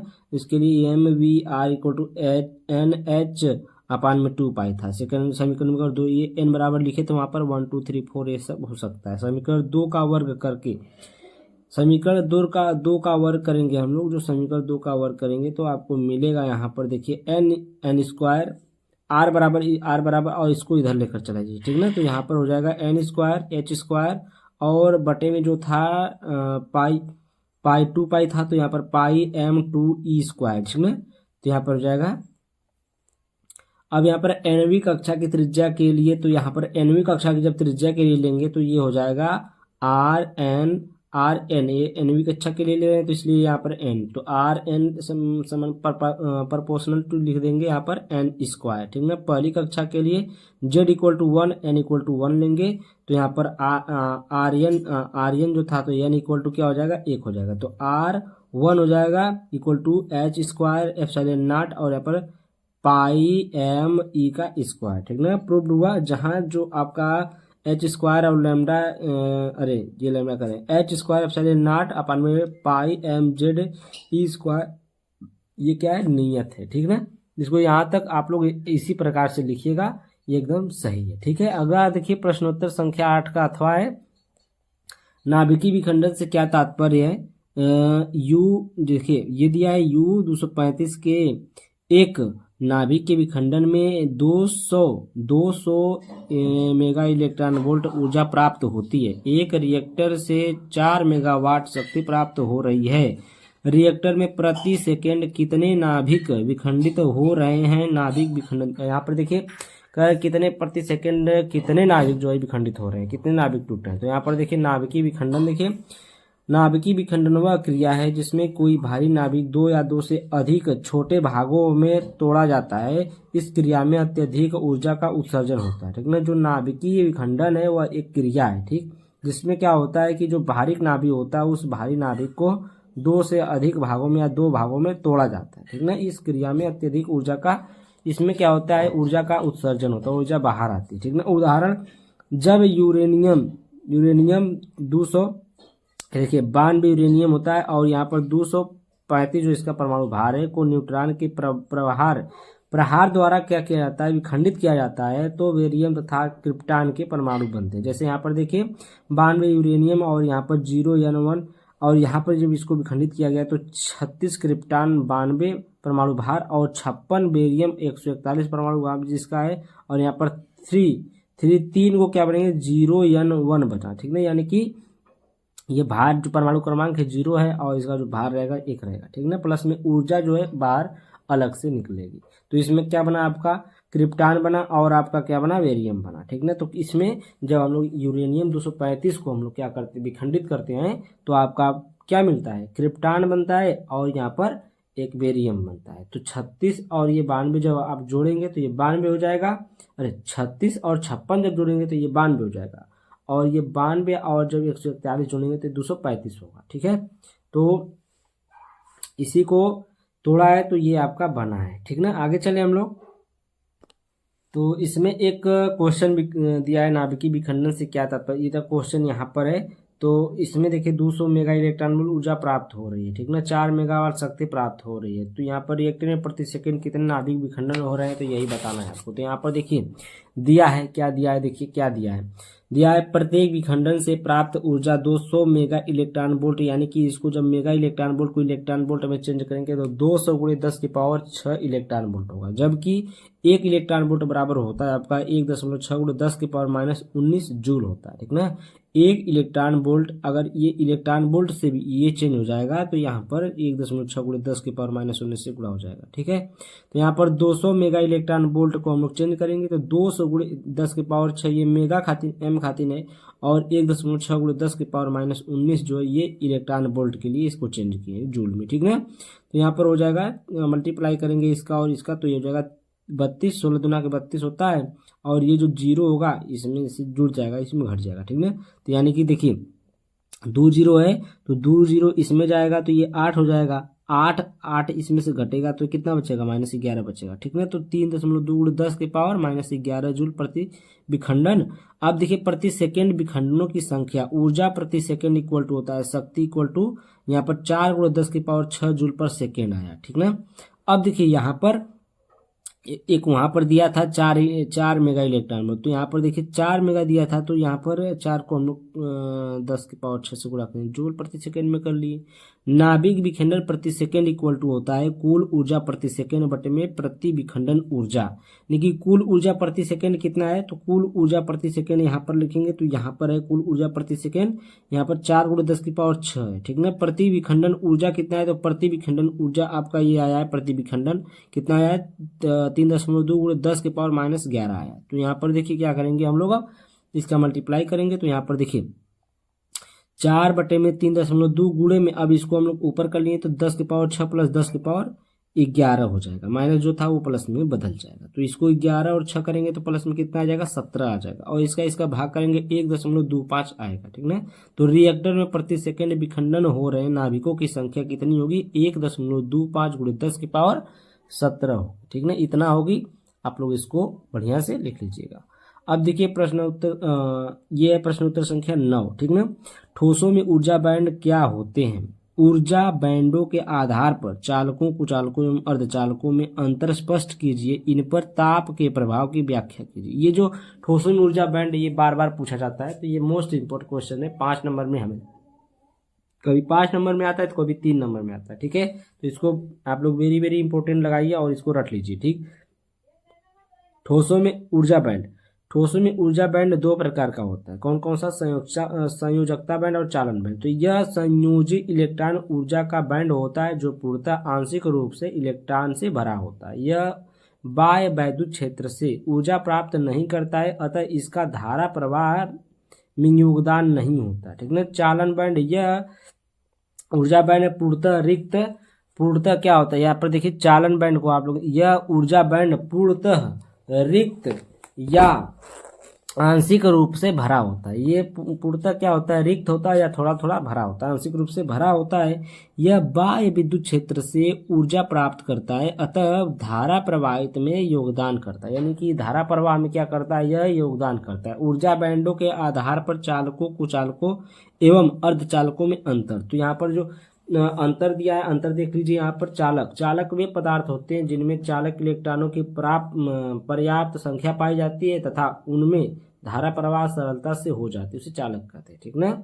उदाहरण के लिए Ag है, Cu है, Al है, यानी कि सिल्वर है, कॉपर है, एल्युमिनियम है आदि चालक वे पदार्थ होते हैं जिनमें चालन बैंड Cb, चालन बैंड इलेक्ट्रॉनों से आंशिक रूप से भरे होते हैं तथा इनके संयोजी बैंड Vb जो होता है एवं चालन बैंड या तो परस्पर ओवरलैप्ड होते हैं, या तो परस्पर क्या होते हैं, ओवरलैप्ड होते हैं, या उनके बीच वर्जित ऊर्जा अंतराल लगभग नगण्य होता है, यानी कि वर्जित जो ऊर्जा अंतराल है वो एकदम ना के बराबर होता है, ठीक है। कुचालक देखिए, कुचालक, कुचालक वे पदार्थ होते हैं जिनमें चालक इलेक्ट्रॉन लगभग नगण्य होते हैं अतः इनमें धारा प्रवाह नहीं होती कुचालक में, ठीक है। उदाहरण के लकड़ी है, कांच है, हीरा है, एबोनाइट है। ऊर्जा बैंड संरचना के आधार पर अचालक वे पदार्थ हैं जिनमें संयोजी बैंड पूर्णतः भरे हुए तथा चालन बैंड पूर्णतः रिक्त होते हैं तथा उनके बीच वर्जित पदार्थ अंतराल बहुत अधिक होती है, ठीक है। अर्धचालक देखिए, अर्धचालक वे पदार्थ होते हैं जिनके संयोजी बैंड पूर्ण रूप से भरे हुए होते हैं तथा चालन बैंड पूर्णतः रिक्त होते हैं, ठीक ना। परंतु चालन बैंड एवं संयोजी बैंड के बीच वर्जित ऊर्जा अंतराल बहुत कम होता है, ठीक है। इसमें वर्जित जो ऊर्जा अंतराल होता है वह क्या होता है, बहुत कम होता है, ठीक है। तो आगे चलते हैं, नेक्स्ट पेज पर हम लोग देखते हैं यहाँ पर। तो कह रहा है कि इन पर ताप का जो प्रभाव है कैसे कैसे पड़ता है, तो ताप का प्रभाव पूछा है। तो चालक पर देखिए, ताप बढ़ने पर हम लोग ताप बढ़ने पर प्रतिरोध बढ़ता है क्योंकि इलेक्ट्रॉनों की टकराव की संख्या बढ़ जाती है, ठीक है। कुचालक, ताप बढ़ने पर भी इलेक्ट्रॉनों को बहुत अधिक ऊर्जा नहीं मिल पाती है इसलिए चालकता लगभग नगण्य रहती है, ठीक है। अर्धचालक में जो ताप का प्रभाव है, ताप बढ़ने पर हम लोग अर्धचालक में जो होता है, ताप बढ़ने पर संयोजक बैंड के इलेक्ट्रॉन वैलेंस बैंड से कंडक्शन बैंड में चले जाते हैं जिससे चालकता बढ़ जाती है, ठीक है। प्रश्नोत्तर संख्या 9 का अथवा वाला देख लीजिए, यही लास्ट क्वेश्चन इस सेट का है। तो यहाँ पर देखिए, पीएन संधि डायोड की संधि पर अवक्षय परत का बनना स्पष्ट कीजिए, विभव प्राचीर एवं एवलास भंजन की व्याख्या कीजिए, ठीक है। तो यहाँ पर पीएन संधि डायोड देख लीजिए, इस प्रकार से पीएन संधि डायोड एक तरफ यहाँ पर देखिए plus minus plus minus plus minus plus minus, इधर देखिए यहाँ पर प्लस है, इधर माइनस माइनस है, अवक्षय परत है। और यहाँ देखिए पी टाइप अर्धचालक, यहाँ पर एन टाइप अर्धचालक है, ठीक है। अवक्षय परत देखिए, पीएन संधि डायोड के बीच में एक पतली परत होती है जहां पर ज्वलनशील आवेश वाहक शून्य होता है, तो उस परत को अवक्षय परत एवलास भंजन कहते हैं, ठीक ना। उस परत को अवक्षय परत या क्या कहते हैं, एवलास भंजन कहते हैं। इस वाले ग्राफ को भी आपको बनाने लाना है, तो इस पर उत्क्रम वोल्टेज और ये क्या है आपका उत्क्रम धारा है, ठीक है। अब देखिए यहाँ पर विभव प्राचीर जब पीएन जंक्शन बनाया जाता है तो पी क्षेत्र के छिद्र और एन क्षेत्र के इलेक्ट्रॉन एक दूसरे में विसरण करते हैं। इस विसरण से जंक्शन पर रिक्तकरण क्षेत्र बन जाता है, ठीक ना। जब क्या किया जाता है, जब पीएन जंक्शन जब बनाया जाता है तब की बात ये कर रहा है, ठीक है। यहाँ पर स्थिर धनात्मक और ऋणात्मक आयन रह जाते हैं जिससे एक विद्युत क्षेत्र उत्पन्न होता है। यही विद्युत क्षेत्र चार्ज वाहकों के और विसरण को रोकता है। इस अवरोधक विद्युत विभव को ही हम लोग विभव प्राचीर कहते हैं, ठीक ना। सिलिकॉन डायोड में इसका मान लगभग 0.7 वोल्ट और जर्मेनियम डायोड में लगभग 0.3 वोल्ट होता है, ठीक ना। एवलास भंजन देखिए, जब पीएन संधि पर विपरीत पक्षीय वोल्टेज बहुत अधिक कर दिया जाता है तो विभव प्राचीर बढ़ जाता है, ठीक ना। क्या होता है तब यहाँ पर विभव प्राचीर बढ़ जाता है। अधिक वोल्टेज पर अल्पसंख्यक वाहक इतनी तेज गति से चलने लगते हैं कि वे परमाणुओं से टकराकर नए इलेक्ट्रॉन होल युग्म उत्पन्न कर देते हैं। यह प्रक्रिया एक श्रृंखला प्रतिक्रिया की तरह तेजी से बढ़ती है। परिणाम स्वरूप डायोड में अचानक बहुत अधिक धारा प्रवाहित होने लगती है, ठीक ना। बहुत धारा प्रवाहित होने लगती है, इस घटना को ही एवलाश भंजन कहते हैं। इस घटना को क्या कहते हैं? एवलाश भंजन कहते हैं। तो ये वाला सेट आपका जो सेट नंबर ये 3 था, सेट नंबर 3 भौतिक विज्ञान का था, तो ये खत्म हो गया। अगर आप लोगों को पीडीएफ चाहिए तो 7460012763 इस नंबर पर आप लोग कॉन्टेक्ट करिए और पीडीएफ को खरीद लीजिए, ठीक है। तो सारा पीडीएफ आपको मिल जाएगा 2020 से लेकर के 2025 तक। अब नेक्स्ट जो सेट है उसको हम लोग नेक्स्ट वीडियो में लेकर आएंगे, ठीक ना। Thank you, bye bye for watching video.